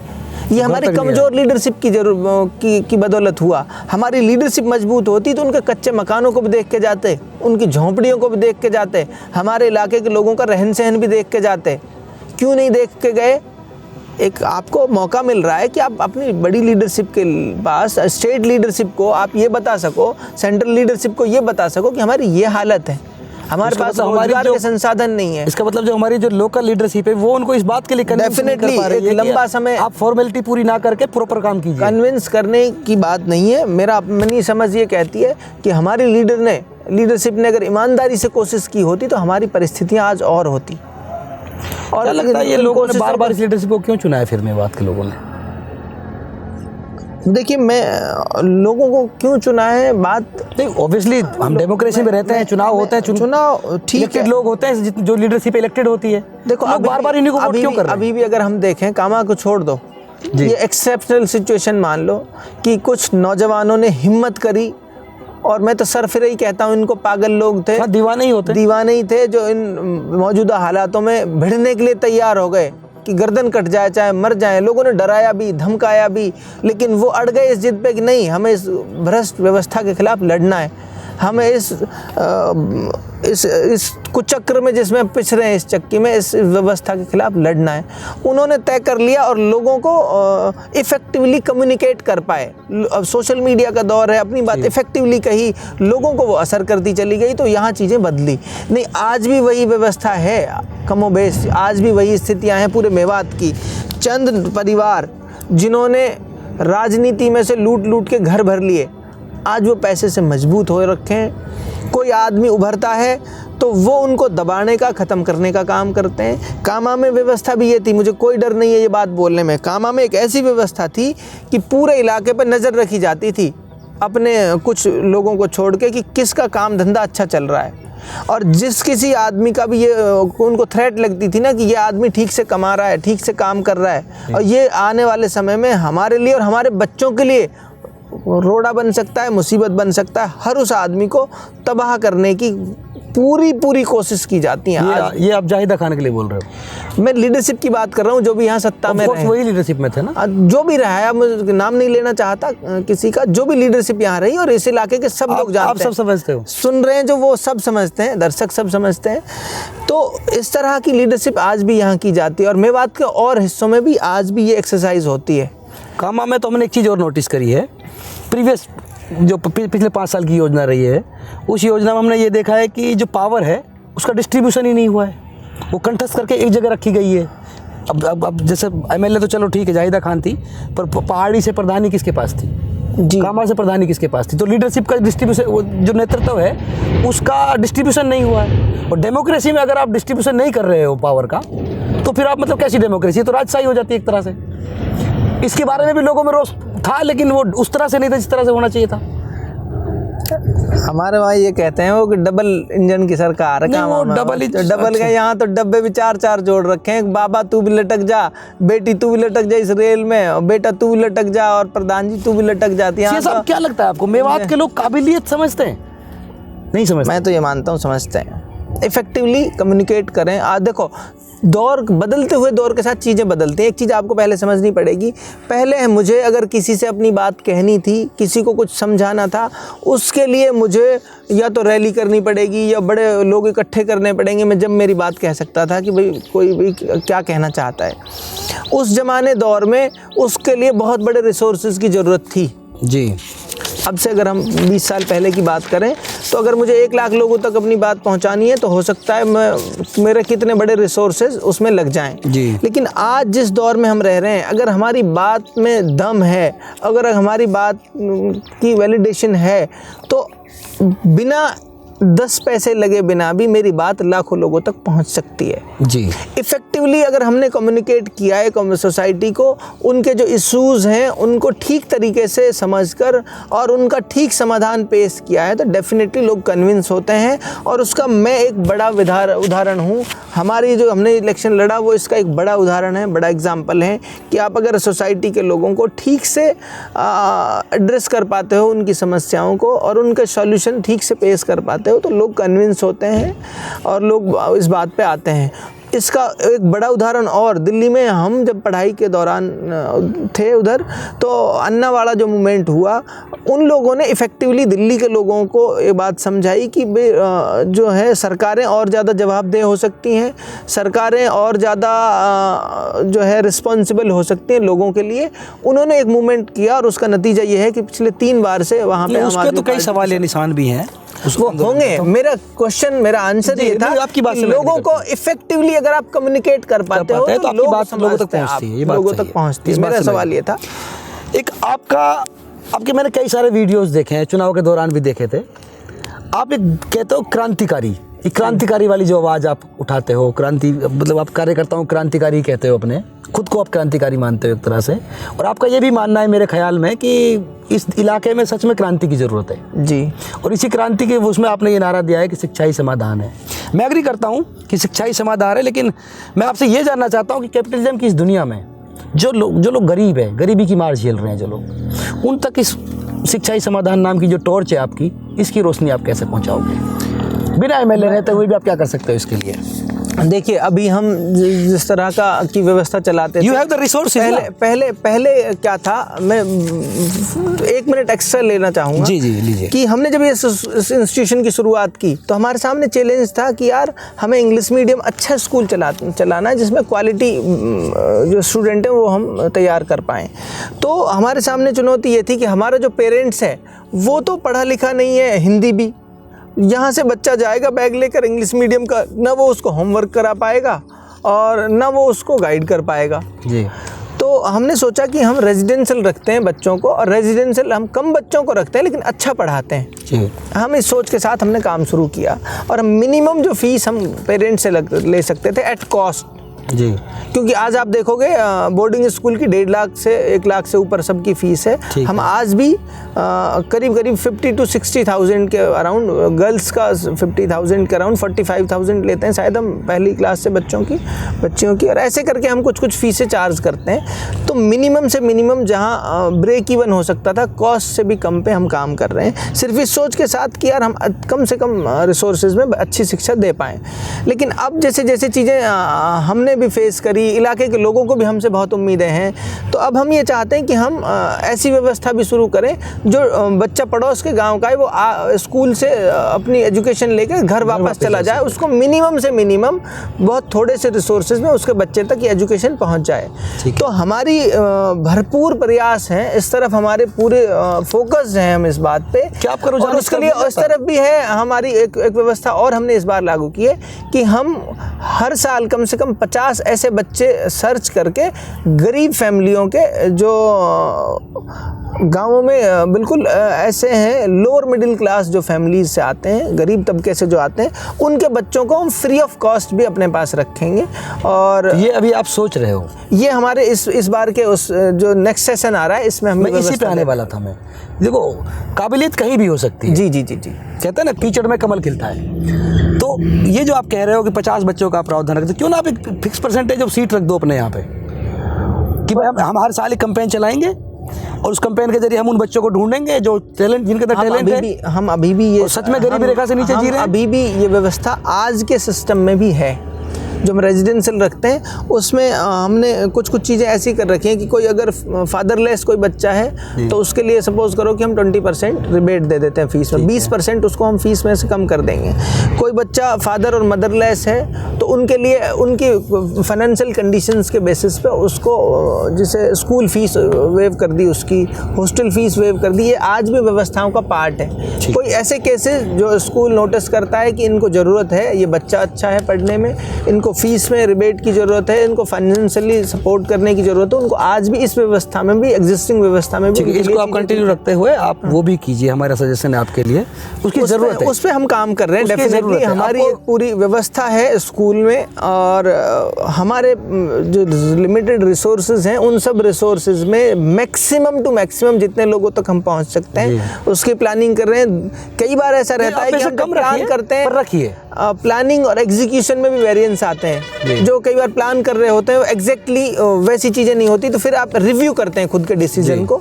एक पर्टिकुलर टाइम के बाद रिव्यू भी हम कर रहे हैं, रिव्यू करके फिर हम नेक्स्ट बेस्ट स्ट्रेटजी के साथ वापस मैदान में हैं कि भाई अब हमें ये चेंजेस करके और फिर और इसको बेहतर व्यवस्था को और ज़्यादा रिस्पॉन्सिव बनाना है और ज़्यादा इंटरेक्टिव बनाना है कि वो ज़्यादा से ज़्यादा लोगों तक और हर उस आखिरी लाइन के व्यक्ति तक ये व्यवस्थाएं कैसे, वो आखिरी लाइन के व्यक्ति का ख्याल रखना जरूरी है। उसके लिए बिल्कुल सोचते हैं इस बारे में। एक शब्द हम सुनते हैं वुमेन एम्पावरमेंट। जी, मेवात की महिलाओं को जब मैं देखता हूँ तो कई बार तो मतलब आंसू से आ जाते हैं, रोना आ जाता है। खेतों में काम कर रही हैं, चिकित्सा सुविधाएं नहीं हैं, अपनी बात रखना नहीं आता, बोलना भी नहीं जानती, घूंघट प्रथा आज भी आप सब जानते हैं वो सब चली आ रही है। वुमेन एम्पावरमेंट के बारे में आपका क्या टेक है? देखो आपने 2-3 चीज़ें कह दी इस बीच में कि घूंघट रखती हैं और अभी भी बोलना नहीं जानती। नहीं, एक होता है मैं मेरी बात कह रहा हूँ, लेट मी कंप्लीट। मैंने इस सब कंटेस्ट में जब मैं सोचता हूँ तो मुझे वो जामिया की वो बुर्का पहनने वाली लड़कियाँ याद आती हैं। बुर्का इज समथिंग एल्स। घूंघट बेसिकली आपको समझ, या तो आपको मेवात के बारे में आप जान नहीं रहे हो। मेवात के बारे में मेवात यही है। हाँ, मुझे मेरी बात सुन लो आप, पूरी मेरी बात सुन लो। मैं यहाँ पे घूंघट, एक सेकंड, मैं सिर्फ यहाँ पर ये कहना चाह रहा हूँ कि जब हम रिफॉर्म्स की बात करते हैं तो रिफॉर्म्स महिलाओं के लिए क्यों नहीं? मेरी बात तो कहने दो मेरी पूरी। हाँ, घूंघट बेसिकली जो इस्लामिक जो आज के डेट में मैं बात की बात करूँ, पहले तो ये हिंदुओं में भी घूंघट की प्रथा है। हाँ बिल्कुल थी। मैं हमारे समाज की जो राजपूतों में आज भी देखी जाती आज है। की बात जो मैं कर रहा हूँ वो पर्दे वाले कॉन्सेप्ट का अल्टरनेटिव के तौर पर उसको इस्तेमाल करते हैं, ठीक है। आज के तौर पे। अब दूसरी बात मैं ये कहता हूँ कि घूंघट के साथ भी, पर्दे के साथ भी, बुर्के के साथ भी वो चीज़ें हो सकती हैं। ये हमने जामिया की लड़कियां उसका एग्जाम्पल है। जामिया में जिस तरह से जामिया मिलिया की बच्चियां जिस तरह से बुर्का पहनकर जिस तरह से उन्होंने पूरी दुनिया में उनकी आवाज़ गूंजती है, जिस दमदारी और हिम्मत और दिलेरी के साथ उन्होंने अपनी बात रखी वहाँ पर, इसका मतलब ये है कि बुर्का या घूंघट कोई बैरियर नहीं है। राजपूत समाज की बेटियां भी अगर पढ़ना चाहती हैं तो घूंघट और बुर्का उनके लिए कोई, मैं नहीं कह रहा बुराई है ना, मैं घूंघट के खिलाफ हूँ। मैंने सिर्फ वो जो मैंने समस्याएं मतलब लोगों आगे आ रहा हूं। हालत में जब बात वुमेन एम्पावरमेंट की मेरी अपनी समझ ये है कि मैं ये बात मानता हूँ, अगर किसी भी समाज को आपको समझना हो कि ये समाज किस स्थिति में खड़ा है, तो आप उस समाज की औरतों को उठा के देख लो, आपको पता चल जाएगा कि ये समाज किस स्थिति में खड़ा है जी। डेवलपमेंट के पॉइंट ऑफ व्यू से, सोच के पॉइंट ऑफ व्यू से, नज़रिए के पॉइंट ऑफ व्यू से। तो डेफिनेटली बड़े रिफॉर्म की ज़रूरत है कि वुमेन एम्पावरमेंट के लिए, और उसके लिए इस दिशा में ही काम करने की ज़रूरत है कि महिलाओं को, बच्चियों को अच्छी एजुकेशन की व्यवस्थाएं की जाएं। उस दिशा में सोचने की ज़रूरत है। जब हम उस दिशा में सोचेंगे तो जब बच्चियां समझने लगेंगी कि दुनिया के तौर तरीके, जब उनको अल्टरनेटिव, आज जो व्यवस्था में वो जी रही हैं, दूसरी अल्टरनेटिव व्यवस्थाएं क्या हो सकती हैं, बेहतर तरीके से उनकी ज़िंदगियां क्या हो सकती हैं, वो इकोनॉमिक सिस्टम में कैसे पार्टिसिपेट कर सकती हैं, कैसे सोशल जो सिस्टम है उसमें उनका कैसे इन्वॉल्वमेंट बढ़ सकता है, इन सब चीज़ों पर चीज़ें तभी निकल के आएंगी जब बच्चियों को एजुकेशन से जोड़ा जाएगा, जब बच्चियों को मौके दिए जाएंगे कि वो इस इलाके से बाहर जाकर, इस मुल्क से बाहर जाकर भी एजुकेशन हासिल करें, तालीम हासिल करें, काम करें, वो इस पे, तो तब चीज़ें ठीक होंगी। और डेफिनेटली हम इस पे काम कर रहे हैं कि लड़कियों के लिए हम हमारे एग्जिस्टिंग सिस्टम में भी हमने मतलब आप ये 30% से भी ज़्यादा का हमने फीस में वो कर रखा है, डिस्काउंट कर रखा है कि बच्चियों को, महिलाओं को आपने एक स्कूल से ठीक नहीं कर सकते। आप एक लीडरशिप में अब आए हैं, अब आप चुनाव लड़ रहे हैं, यहाँ से लीडरशिप में आप क्लेम कर रहे हो कि आप मुझे लीडरशिप दीजिए, मैं आपका यहाँ बदलाव लेकर आऊँगा, है ना। तो उसमें सिर्फ मैं आपके स्कूल की बात नहीं कर रहा हूँ, ठीक है, आप अपने स्कूल में अपने तौर पे कर रहे हैं, वो ठीक है, अच्छी बात है। लेकिन मैं ये जानना चाहता हूँ कि पूरे जो इलाके में जो लोग, मैं बताता हूँ आपको कैसे ताकत, उनको आप कैसे कन्विंस करेंगे, मेरी बात सुनो, कैसे मेरी बात सुनो। हम महिलाओं की भागीदारी को लेकर कितने गंभीर हैं, कितने चिंतित हैं, उस पर मैं आपको एक उदाहरण बताता हूँ। इलेक्शन से 1 साल पहले हमने पहली बार इस विधानसभा में और पूरे मेवात में हमने एक एक्सपेरिमेंट किया। हमने महिलाओं की 10 टीमें बनाई अलग अलग, और महिलाओं को उन महिला वोटरों तक भेजा जिन 50% मतदाताओं तक कोई आज तक वोट मांगने नहीं पहुंचता। हमने अलग अलग टीमें बनाकर, महिलाओं की टीमें बनाकर महिलाओं तक भेजी, और हर घर तक वो महिलाएं गई, हर घर तक। और हमको बहुत लोगों ने कहा, यार ये क्या वो है तरीका कि भाई महिलाएं घूम रही हैं, ये तो, हमने कहा यार ये दौर है, हाँ ये आप कह रहे, हमने लेकिन एक दिन भी बंद नहीं किया, हमने एक दिन भी नहीं सुनी किसी की बात। हमने कहा वो 50% मतदाताएं हैं, बिल्कुल, उन 50% लोगों को अगर हम समझाने में कामयाब हो गए तो हम 100% चुनाव जीत जाएंगे। और हमारी इस मजबूती की सबसे बड़ी वजह हमारे वो वॉलेंटियर हैं, हमारे वो साथी हैं, जो महिलाएं हैं, वो हमारे कार्यकर्ता, जो घर घर तक, गांव-गांव तक पहुंची। हमारी सबसे बड़ी वजह हमारे ताकतवर होने की वो है। उन्होंने हमारा मैसेज हर उस महिला तक पहुंचाया, और जब महिलाओं तक बातें पहुंचती हैं तो घर में भी चर्चाएं होती हैं, ये भी चर्चाएं होती हैं कि भाई ये, क्योंकि हमारे इलाके के लिए नई बात थी कि महिलाएं कैंपेनिंग कर रही हैं। तो हमने इस बात को हमने महिलाओं को की हिस्सेदारी को जब हमने समझा कि इनकी हिस्सेदारी, इनकी भागीदारी ज़रूरी है, तभी हमने ये सब एक्सपेरिमेंट किए। हम कहते भी रहे कि अगर हम विधानसभा चुनाव जीत कर आते हैं या नहीं आते हैं, लेकिन इससे बड़ा मैसेज जाएगा कि महिलाओं को ये पता चलेगा कि हमारे वोट की ताकत है, ये इसको पहचानना जरूरी है। उन लोगों से आप क्या कहना चाहोगे जो लोग समाज का निर्माण तो चाहते हैं, सभ्य समाज का निर्माण तो चाहते हैं, डेवलपमेंट चाहते हैं, पर महिलाओं को शिक्षा से वंचित ही रखना चाहते हैं? क्या वो बना सकते हैं एक पूरा संपूर्ण समाज बिना नहीं, महिलाओं को शिक्षित किए? शिक्षा वो या तो वो आदमी शिक्षा को समझते ही नहीं जी। है। बेसिकली शिक्षा कोई नौकरी करने का नहीं। या जॉब लगने का ही काम नहीं है। शिक्षा तो आपको सही और गलत में पहचान सिखाती है। अब कोई आदमी ये समझता है कि भाई मेरे घर की बेटी, मेरे घर की महिला, मेरे घर की माँ, ये समझे ही मत कि सही गलत क्या है, तो उसको बेवकूफ़ कहूँगा जो आदमी ये सब कर रहा है। तो वो शिक्षा का बहुत मतलब व्यापक स्तर पे हो रहा है मेरी बात में ये। नहीं, वो फिर उसको शिक्षा की सही समझ नहीं ऐसे है। बहुत है, मैं किसी एक का नाम नहीं बोल, बहुत मैं अक्सरियत है ऐसे लोगों की। देखो माँ बहन बच्चियाँ जो स्कूल जा रही हैं, कॉलेज जाती हैं, उनके पीछे पता नहीं क्या लगा हुआ सिस्टम की। क्या देखो आप इस बारे में मैं फिर करेक्ट करूंगा। नहीं, आप इसमें कहिए अपनी बात के लोगों को। नहीं, मेरी बात बताइए, लोग आपको नहीं, उसमें मैं करेक्शन करना चाहता हूँ।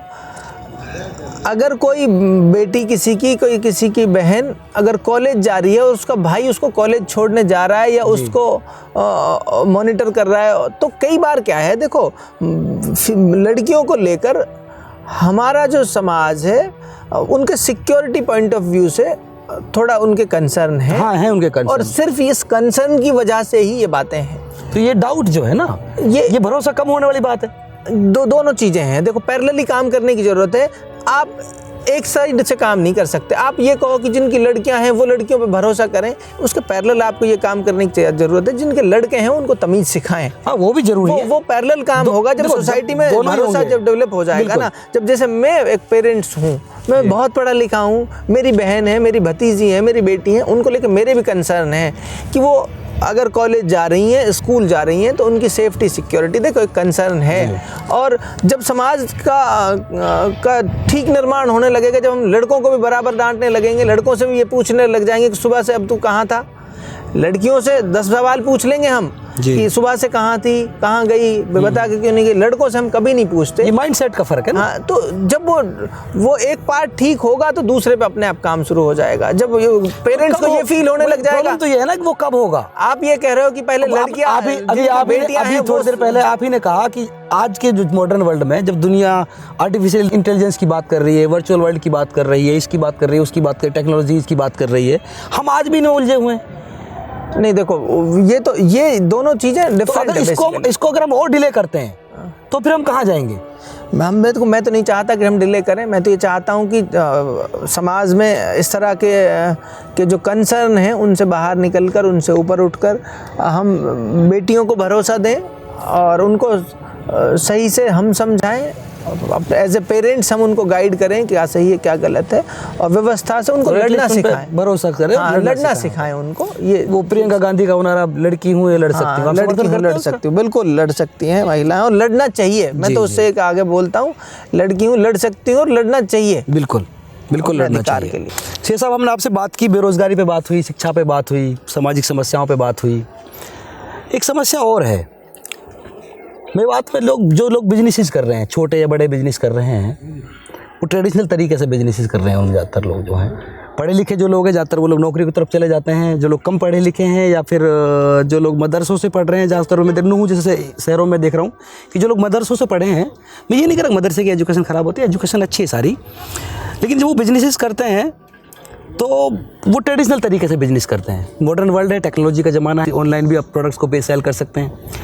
ऐसे लोगों को आप क्या सलाह देना चाहेंगे कि वो अपने ट्रेडिशनल बिजनेसेस को किस तरह से करें, टैक्सेस वगैरह को किस तरह से मैनेज करें कि ताकि उनका बिजनेस में ग्रोथ भी उनको अच्छी मिले और वो सरकार के मापदंडों पर भी खरे उतरें? सबसे पहली बात तो मैं ये कहना चाहता हूँ, जितने भी लोग मुझे सुन रहे हैं, जितने भी एंटरप्रेन्योर और जितने भी बड़े बिजनेसमैन या छोटे या फिर जो स्टार्टअप जो करने जा रहे हैं, तो आप मेरे ख्याल से आपसे बेहतर जवाब कोई नहीं दे सकता इस पर। तो मैं इतना कहना चाहूँगा कि अभी बिजनेस के पॉइंट ऑफ व्यू से दुनिया में बहुत मेजर चेंजेस हैं अगले 10 साल में। ओके।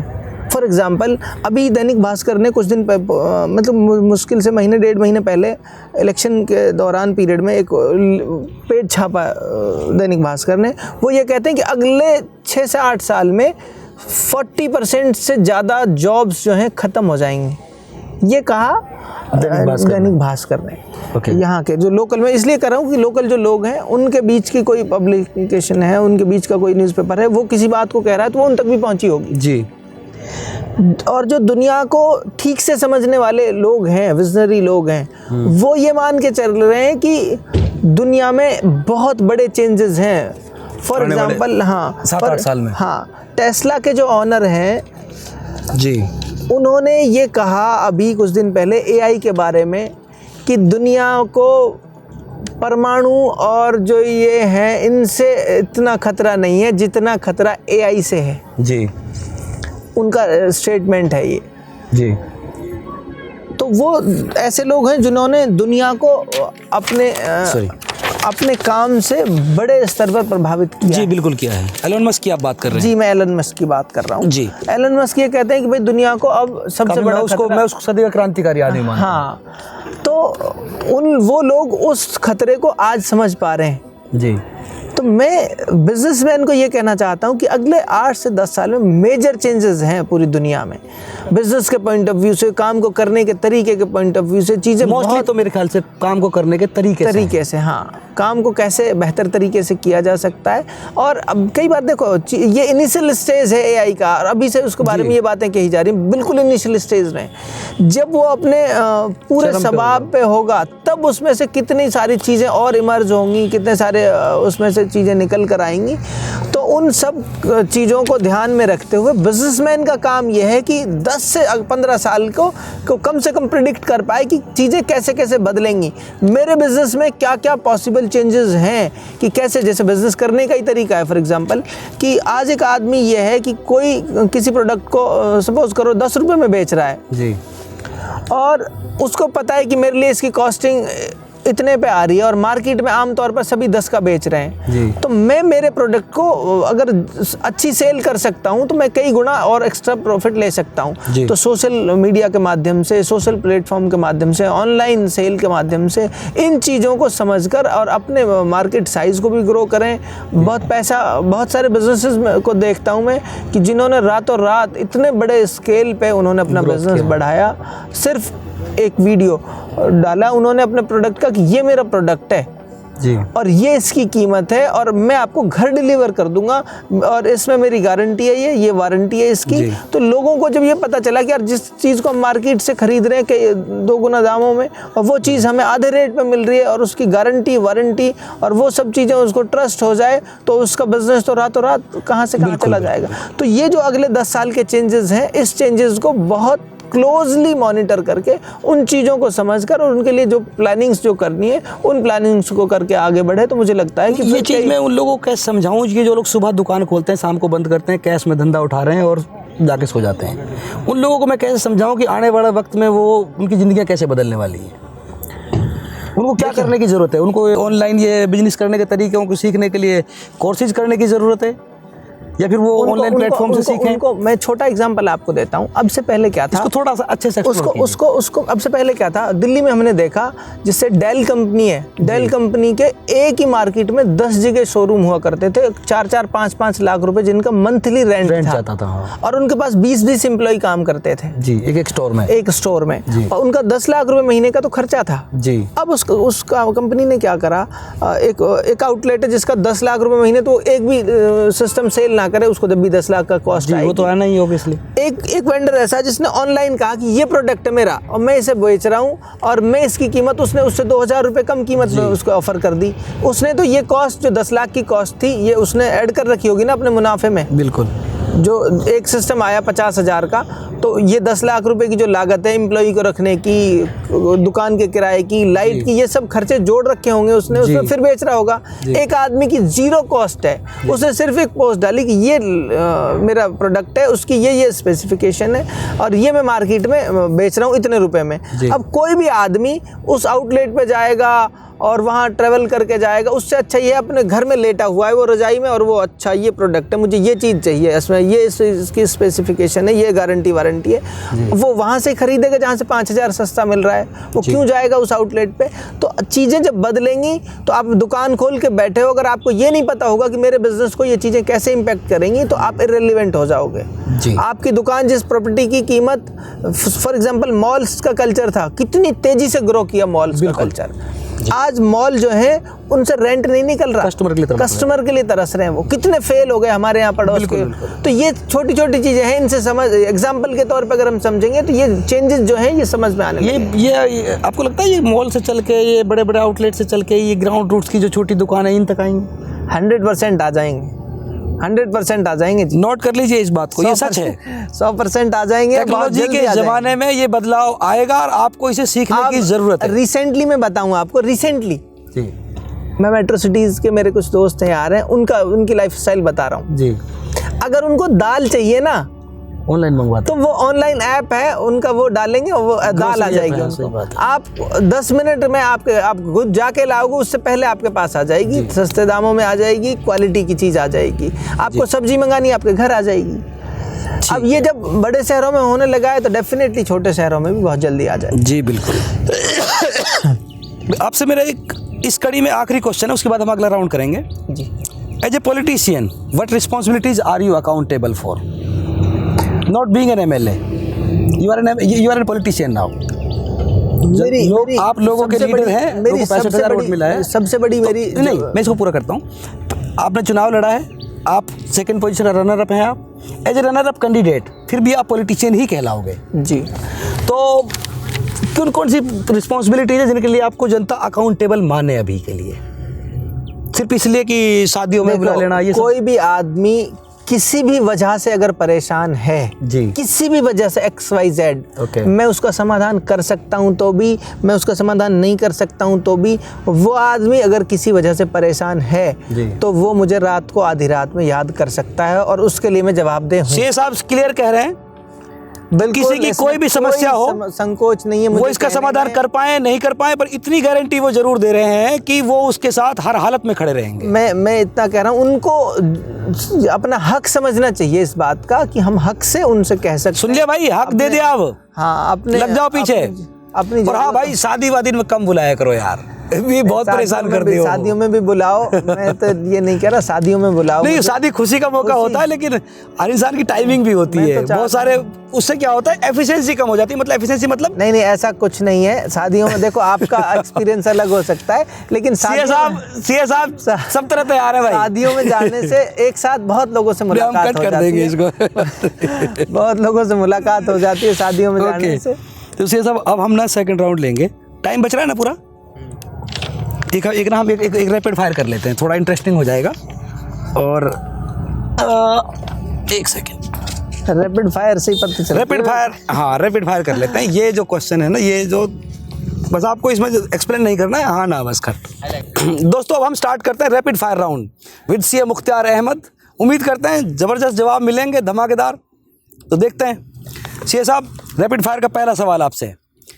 अपना बाप की पीरा है, कहेगा बाप की ना पीरा। आप इसका समर्थन करते हैं या विरोध करते हैं? नहीं, जो अपने बाप की पी रहा है उसका मैं समर्थन कर रहा हूँ, जो अपने बाप की नहीं पी रहा उसका मैं समर्थन नहीं कर रहा। मतलब आप कह रहे हैं कि आप रेड बुल पीजिए चाहे हेल पीजिए, उनका जो नुकसान है उसकी कोई दिक्कत नहीं है लोगों को? नहीं, लोगों को डेमोक्रेसी में रह रहे हैं हम, लोगों को स्पेस मिलना चाहिए कि वो अपनी इच्छा के। रेड बुल की बात नहीं कर रहा पर्टिकुलरली जी। नहीं, किसी आदमी को मुर्गा खाना है, उसको दाल नहीं खानी, तो उसको मुर्गा खाने की इजाजत हो। कोई आदमी ये कह रहा है कि मैं तो दाल खाऊंगा, मैं मुर्गा नहीं खाऊंगा, तो आप वाजिब अली साहब की आप इस बात का समर्थन करते हैं? मैंने कहा आपको कि बचपन में अगला स्पेस मिलना चाहिए। अगला क्वेश्चन हम आपसे पूछते हैं, आपको बचपन में घर में किस नाम से बुलाया जाता था? हर किसी के नाम होते हैं हमारे में बात। मेरा निकनेम मुकार बोलते हैं मुझको, मुख्तियार से मर्ज हुआ है। मुकार, याद रखना। आपका पहला क्रश, सेलिब्रिटी क्रश? भाई मुझे याद, भाभी से डर लग रहा है। याद, पहला सेलिब्रिटी क्रश? दीपिका पादुकोण। वो तो बाद में आई, उससे पहले कोई और हुआ होगा। उससे पहले हम देखते नहीं थे।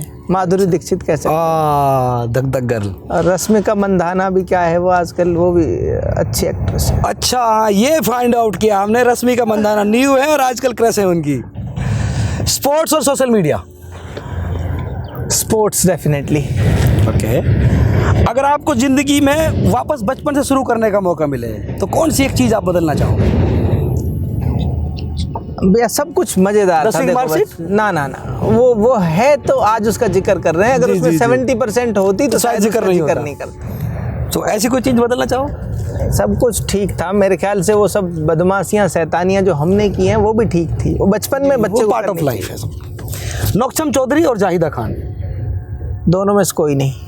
क्या बात कर रहे हैं? फिर किसे चूज करेंगे आप, अब मुख्तार निर्दलीय और या रहता- पार्टी? अच्छा कैंडिडेट हो, वो सही व्यक्ति हो। नहीं, आप अपने लिए निर्दलीय रहकर चुनाव लड़ना पसंद करेंगे या पार्टी में रहकर चुनाव ज़्यादा प्रेफरेंस देंगे आप उस पार्टी को?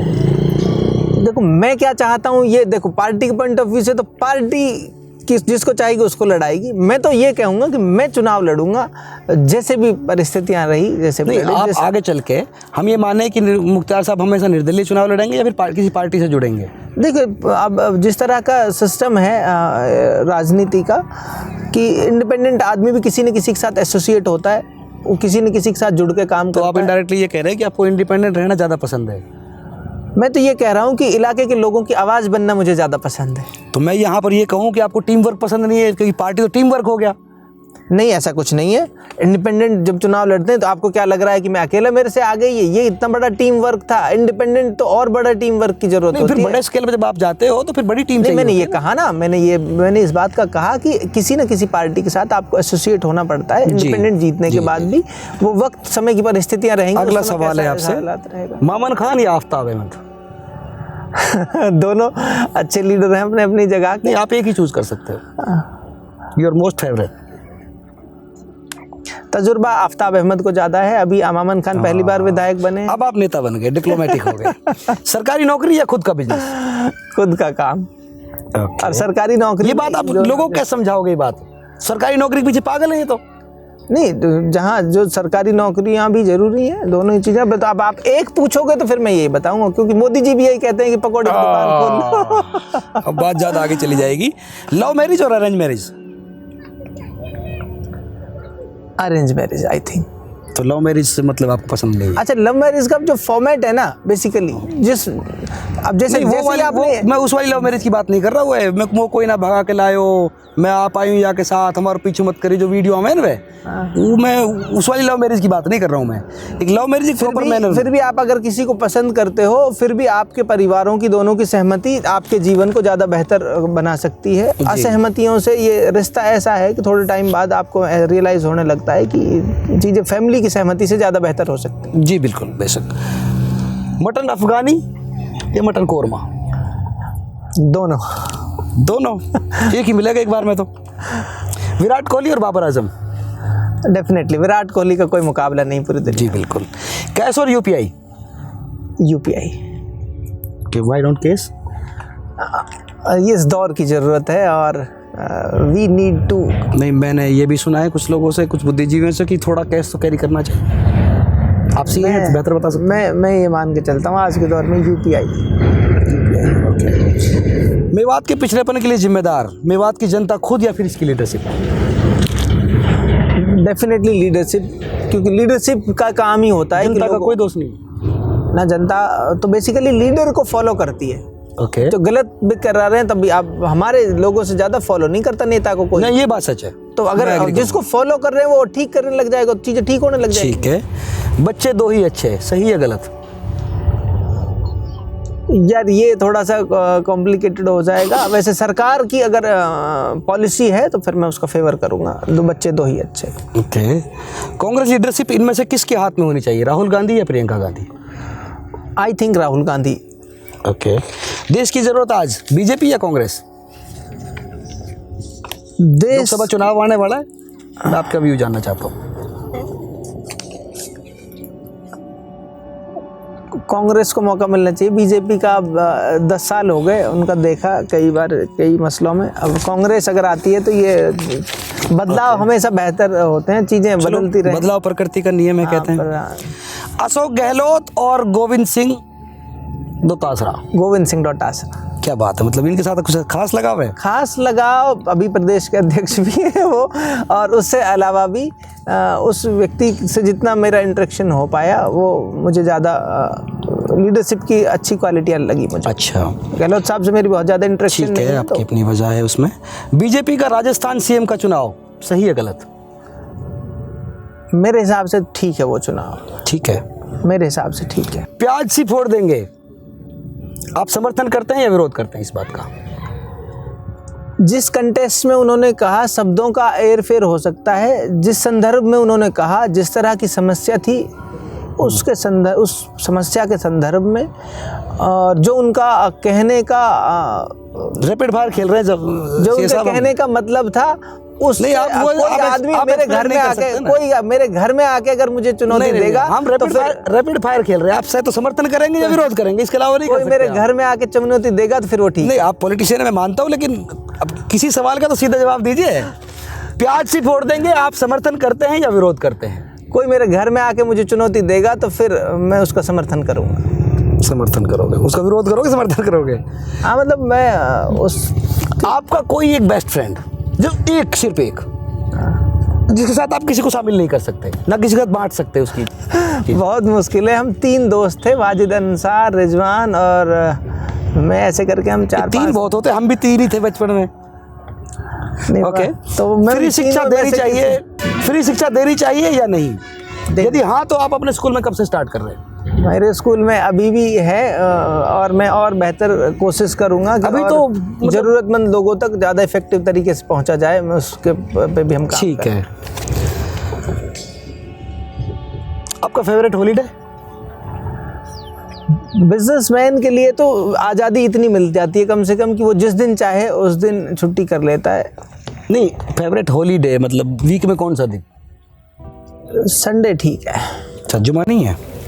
संडे ठीक है। How long does it take you to get ready? आपको तैयार होने में कितना समय लगता है, और क्या भाभी जी को आपसे ज़्यादा समय लगता है तैयार होने में? भाई मैं इस मामले में बहुत फास्ट हूँ, और सब मामलों में मैं 2-3 मिनट में तैयार हो जाता हूँ। और कई बार तो मैं तैयार हुआ ही रहता हूँ, जैसे भी कपड़े मैंने पहन रखे हैं, अगर कोई ऐसी जरूरत है तो मैं तुरंत ही चल पड़ता हूँ। तो भाभी जी जो कि स्कूल चलाती हैं, ऑब्वियसली वो एक जिम्मेदार पद पे हैं, वो ज़्यादा टाइम लेती हैं या आप ज़्यादा टाइम लेते अरे यार, उनका टाइम का कोई कैलकुलेशन नहीं है। हैं? वो शाम को लड़ाई पक्का है आज। At what age do you want to retire? किस उम्र में आप रिटायर होना चाहोगे? यार, मेरे प्रोफेशन में अच्छी चीज़ ये है कि इसमें रिटायर नहीं होता, मरता मरता आदमी भी साइन कर गया ना ऑडिट रिपोर्ट पे, तो वो सही है सब कुछ। Do you ever post inspirational quotes on social media? हाँ, करते हैं, कई बार कोई चीज़ लगती है तो कर देते हैं। फेवरेट शायर आपका? मेरा फेवरेट शायर, मैंने बहुत लोगों को सुना, कुमार विश्वास ने मुझे बहुत इंस्पायर किया। अच्छा। उस ज़माने में जिस तरह के जोश की शायरी वो लिखते थे, उन्होंने, कुमार विश्वास से मैंने कुमार विश्वास की कोई एक शायरी जो आपको बहुत ज़्यादा आपने गाई हो या याद की हो या फिर लोगों के सामने सुनाई हो या पसंद आई हो आपको? कुमार विश्वास की कई मोहब्बत के कई गीत उन्होंने लिखे हैं। जब हम यंग हुआ करते थे तो वो गीत भी हमने आज हो जाए मेरे लोग, मेरे दर्शकों, वो वाला वो कौन सा है? अरे नहीं, वो हम भी सुनते थे कॉलेज में, टाइम में उसको। हाँ, खैर बहरहाल वो ज़्यादा नहीं, कुमार विश्वास का वो याद क्यों नहीं आ रहा? अरे वो है ना, कोई दीवाना कहता है, कोई पागल समझता है। हो जा 4 लाइन प्लीज़। नहीं, मुझे पढ़ना नहीं आता अच्छे उतना अच्छे से, मुझे पढ़ना नहीं आता, लेकिन मैं सुनता खूब हूँ, लोगों को भी खूब सुनता हूँ। से ए वर्ड इन अरेबिक जिसका आप मतलब जानते हैं। अरबी में कोई एक शब्द आप बोलिए जिसका आप मतलब जानते हो। ला का मतलब होता है नहीं। ओके, तो ला आता है। इलाहा का मतलब, अल का मतलब क्या होता है? हम अल करीम, अल फलाना ये देखते हैं। अल का मतलब क्या होता है अरबी में? मुझे नहीं जानकारी। ओके, अल का मतलब होता है दा होता है। दा, दा, गुड। इंग्लिश वाला दा जो होता है। हाँ, मैं समझ गया। What does a person need to be happy?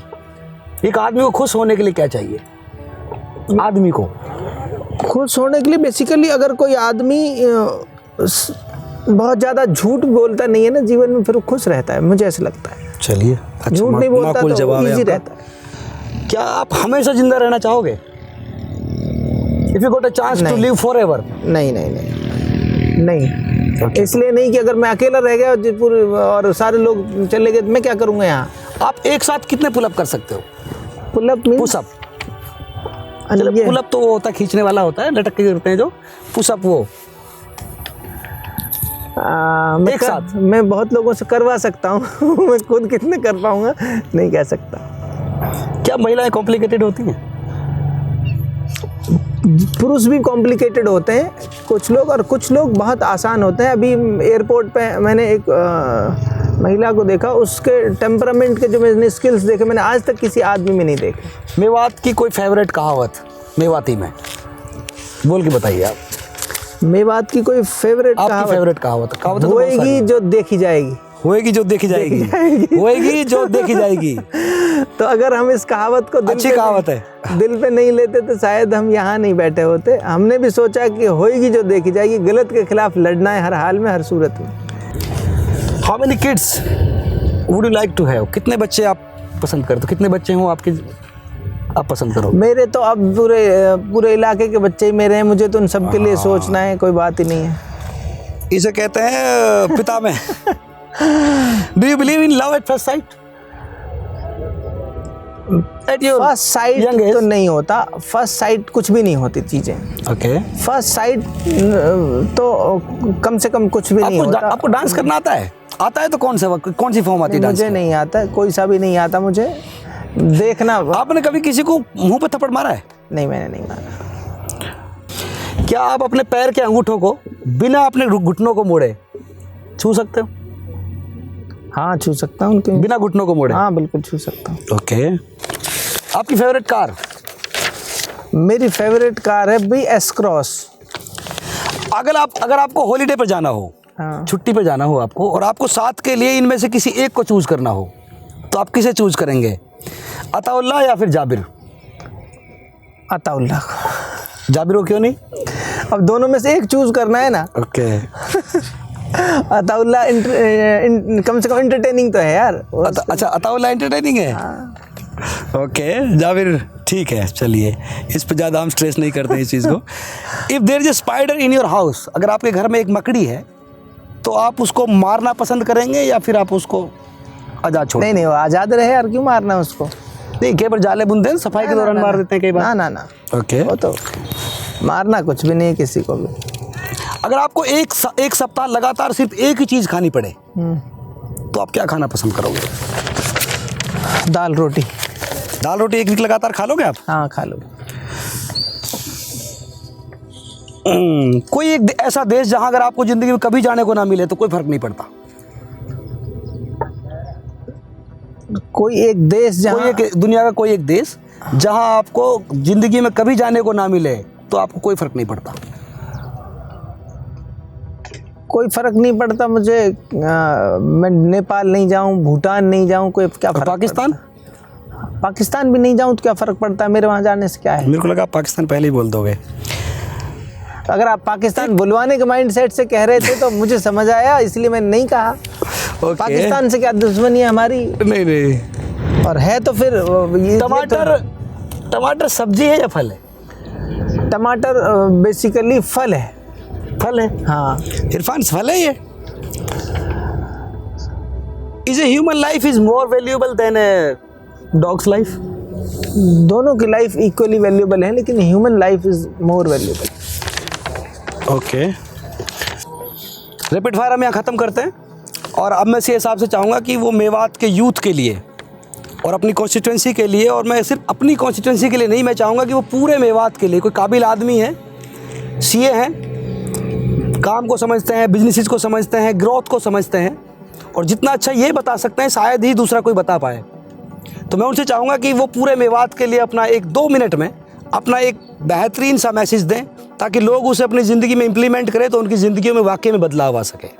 शेर साहब, एक अपना मैसेज सर लोगों के लिए। एक बात तो ये मैसेज कि मैं सबसे बेहतर बता सकता हूँ, ये बात बिल्कुल नहीं है। नहीं, हम उसको इसलिए मानते हैं कि आप उस पोस्ट पे हैं, वो काम करते हैं, आपके बहुत सारे ऐसे लोग हैं जो बहुत सारी चीज़ों को मुझसे ज़्यादा बेहतर तरीके से समझते हैं जी।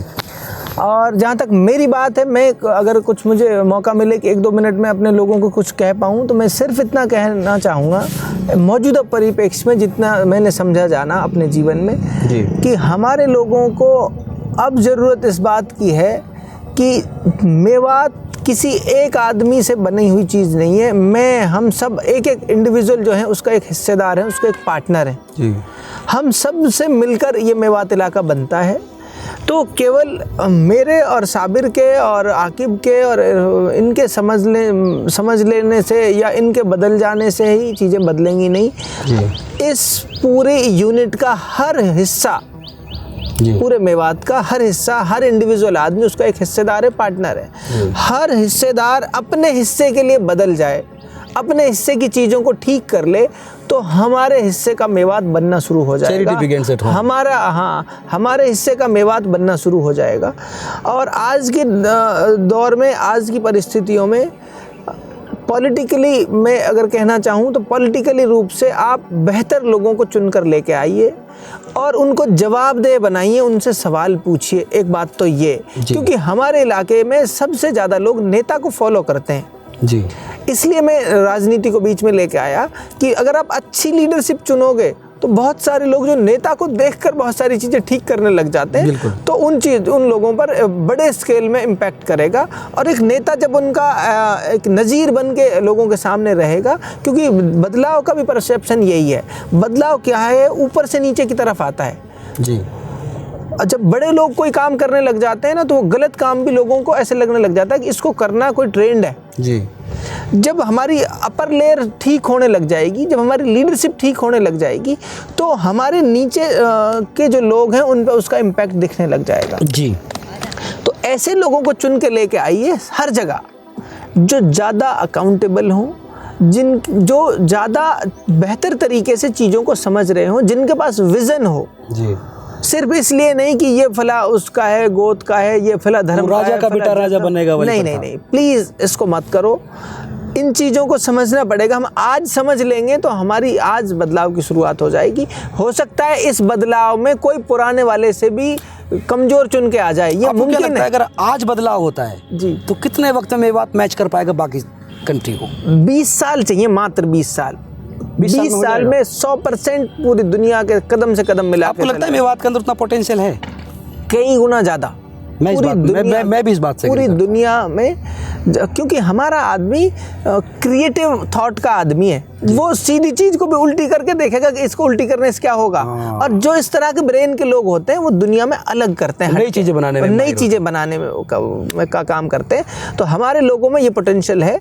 वैसे तो दुनिया के हर आदमी में क्रिएटिविटी है, वो उसको अगर आइडेंटिफाई कर ले तो लेकिन मेवात इलाका जिस तरह की परिस्थितियाँ हैं, जिस तरह के अपग्रोइंग हमारी होती है, हमारा आदमी दिमागी रूप से खुरापाती है और वो नई तरीके से चीज़ों को करने में भरोसा रखता है। वो ट्रेडिशनल चीज़ें नहीं करने। कुछ लोग मानते हैं कि पैसा कमाना सक्सेस है।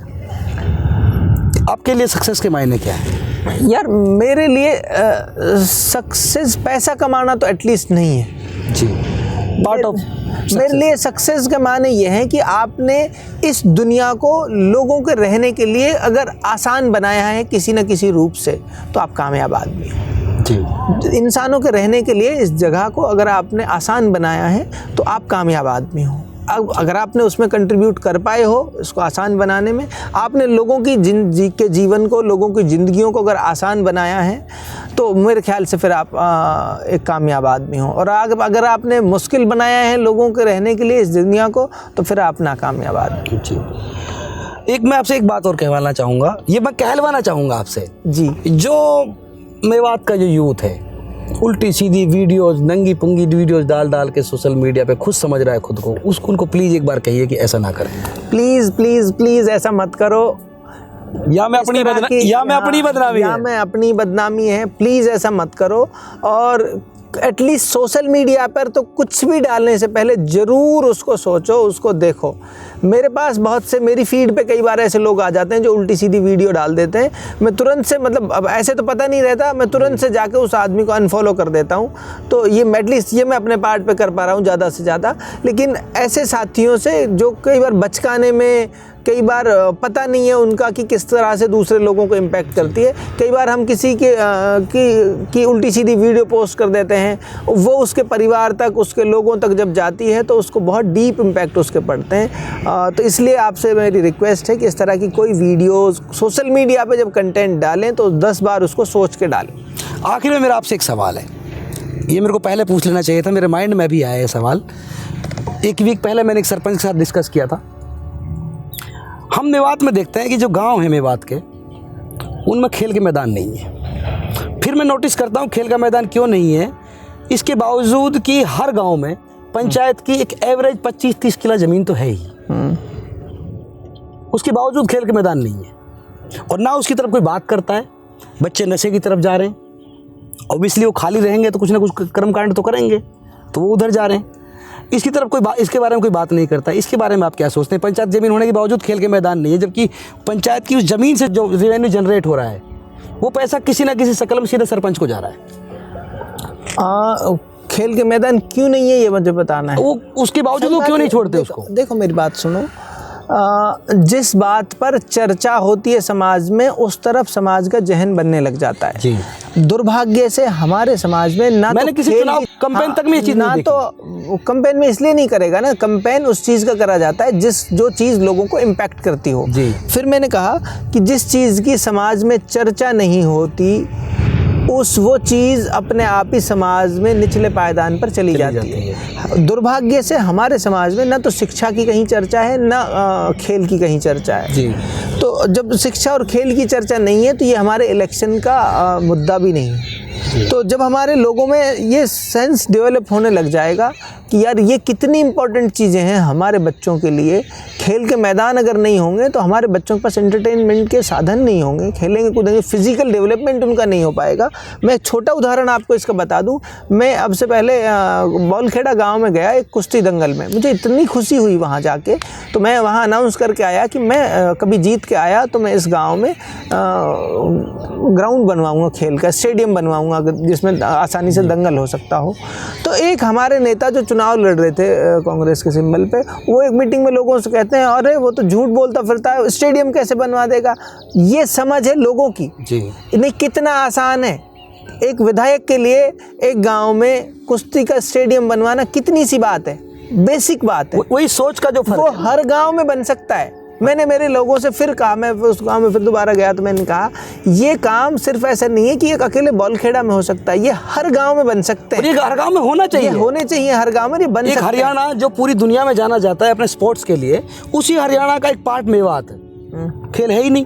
मैं डेफिनेटली कह रहा हूँ, ऑन कैमरा कह रहा हूँ, मैं जब कभी विधायक, हम में से कोई साथी, हमारी जैसी सोच का कोई साथी जब विधायक बन के आएगा, डेफिनेटली इलाके के हर गांव में अच्छा स्टेडियम होगा खेल का, अच्छा की इसका ध्यान रखिएगा प्लीज। डेफिनेटली। शेर साहब आपके साथ बात करके बहुत अच्छा लगा, आपने जिस तरह सवालों का जवाब दिए, बीच बीच में कई चीज़ों पे हम लोग ओवरलैप भी हो गए थे, कोई बात नहीं, लेकिन यही तो खूबसूरती है डिस्कशन की। मुझे अच्छा लगा आपने जिस तरह के सवाल पुटअप किए, जिस तरह से ये इंटरव्यू ओवरऑल रहा, मुझे खुशी हुई कि इस तरह के सवाल। ये मेरी ज़िंदगी का, मैंने ऐसे किसी पॉलिटिशियन का पहला इंटरव्यू मैंने लिया है, मैं इसलिए मैं इसको सोच कर आया था कि ये अच्छा हो और मैं इसका कुछ आउटपुट निकाल सकूं, लोगों के दिलों में जो बातें हैं उनको आपके सामने रख सकूं। मैंने कोशिश की है। बाकी आपसे बात करके अच्छा लगा, आपने बेबाकी से जवाब दिया। मुझे सच में बहुत अच्छा लगा और डेफिनेटली हम इसे कंटिन्यू करेंगे। फिर कभी आपसे मिलेंगे। लोगों को जो वीडियो देखेंगे इनको बस इतना बोल दीजिए आप कि ये मेरे चैनल को सब्सक्राइब जरूर कर लें, खाली देखें ना। हाँ भाई, इनके चैनल को वो करें, लाइक करें, सब्सक्राइब करें और शेयर करें डेफिनेटली। और अपनी फैमिली में वीडियो हमारे देहाती में से कुछ कहते हैं फलो फूलो। हाँ भाई, फलो कर दियो। फॉलो कर दियो। फॉलो कहाँ से आया? हमारे हिसाब से ये फॉलो वहीं से आया, फलो फूलो वहीं से फॉलो आया। मतलब मेवन ने लैंग्वेज बनाई, बाद में अंग्रेजों ने कॉपी कर ली। चलो, हम अपनी क्रेडिबिलिटी के लिए चीजें ले सकते हैं, अच्छी बात है, कोई दिक्कत नहीं है। तो कुछ तो अपर पॉइंट रहना चाहिए हमारा भी। जी। ठीक है शेर साहब, हम आपके लिए बहुत wish you very all the best. Thank you so much. अच्छा लगा आपके साथ। मेवात को आपकी जरूरत है, आप जैसे रिसोर्स की जरूरत है। आपसे इंशाल्लाह फिर मुलाकात होगी, इंशाल्लाह डेफिनेटली, अगले चुनाव से पहले। डेफिनेटली उससे पहले मिलते हैं।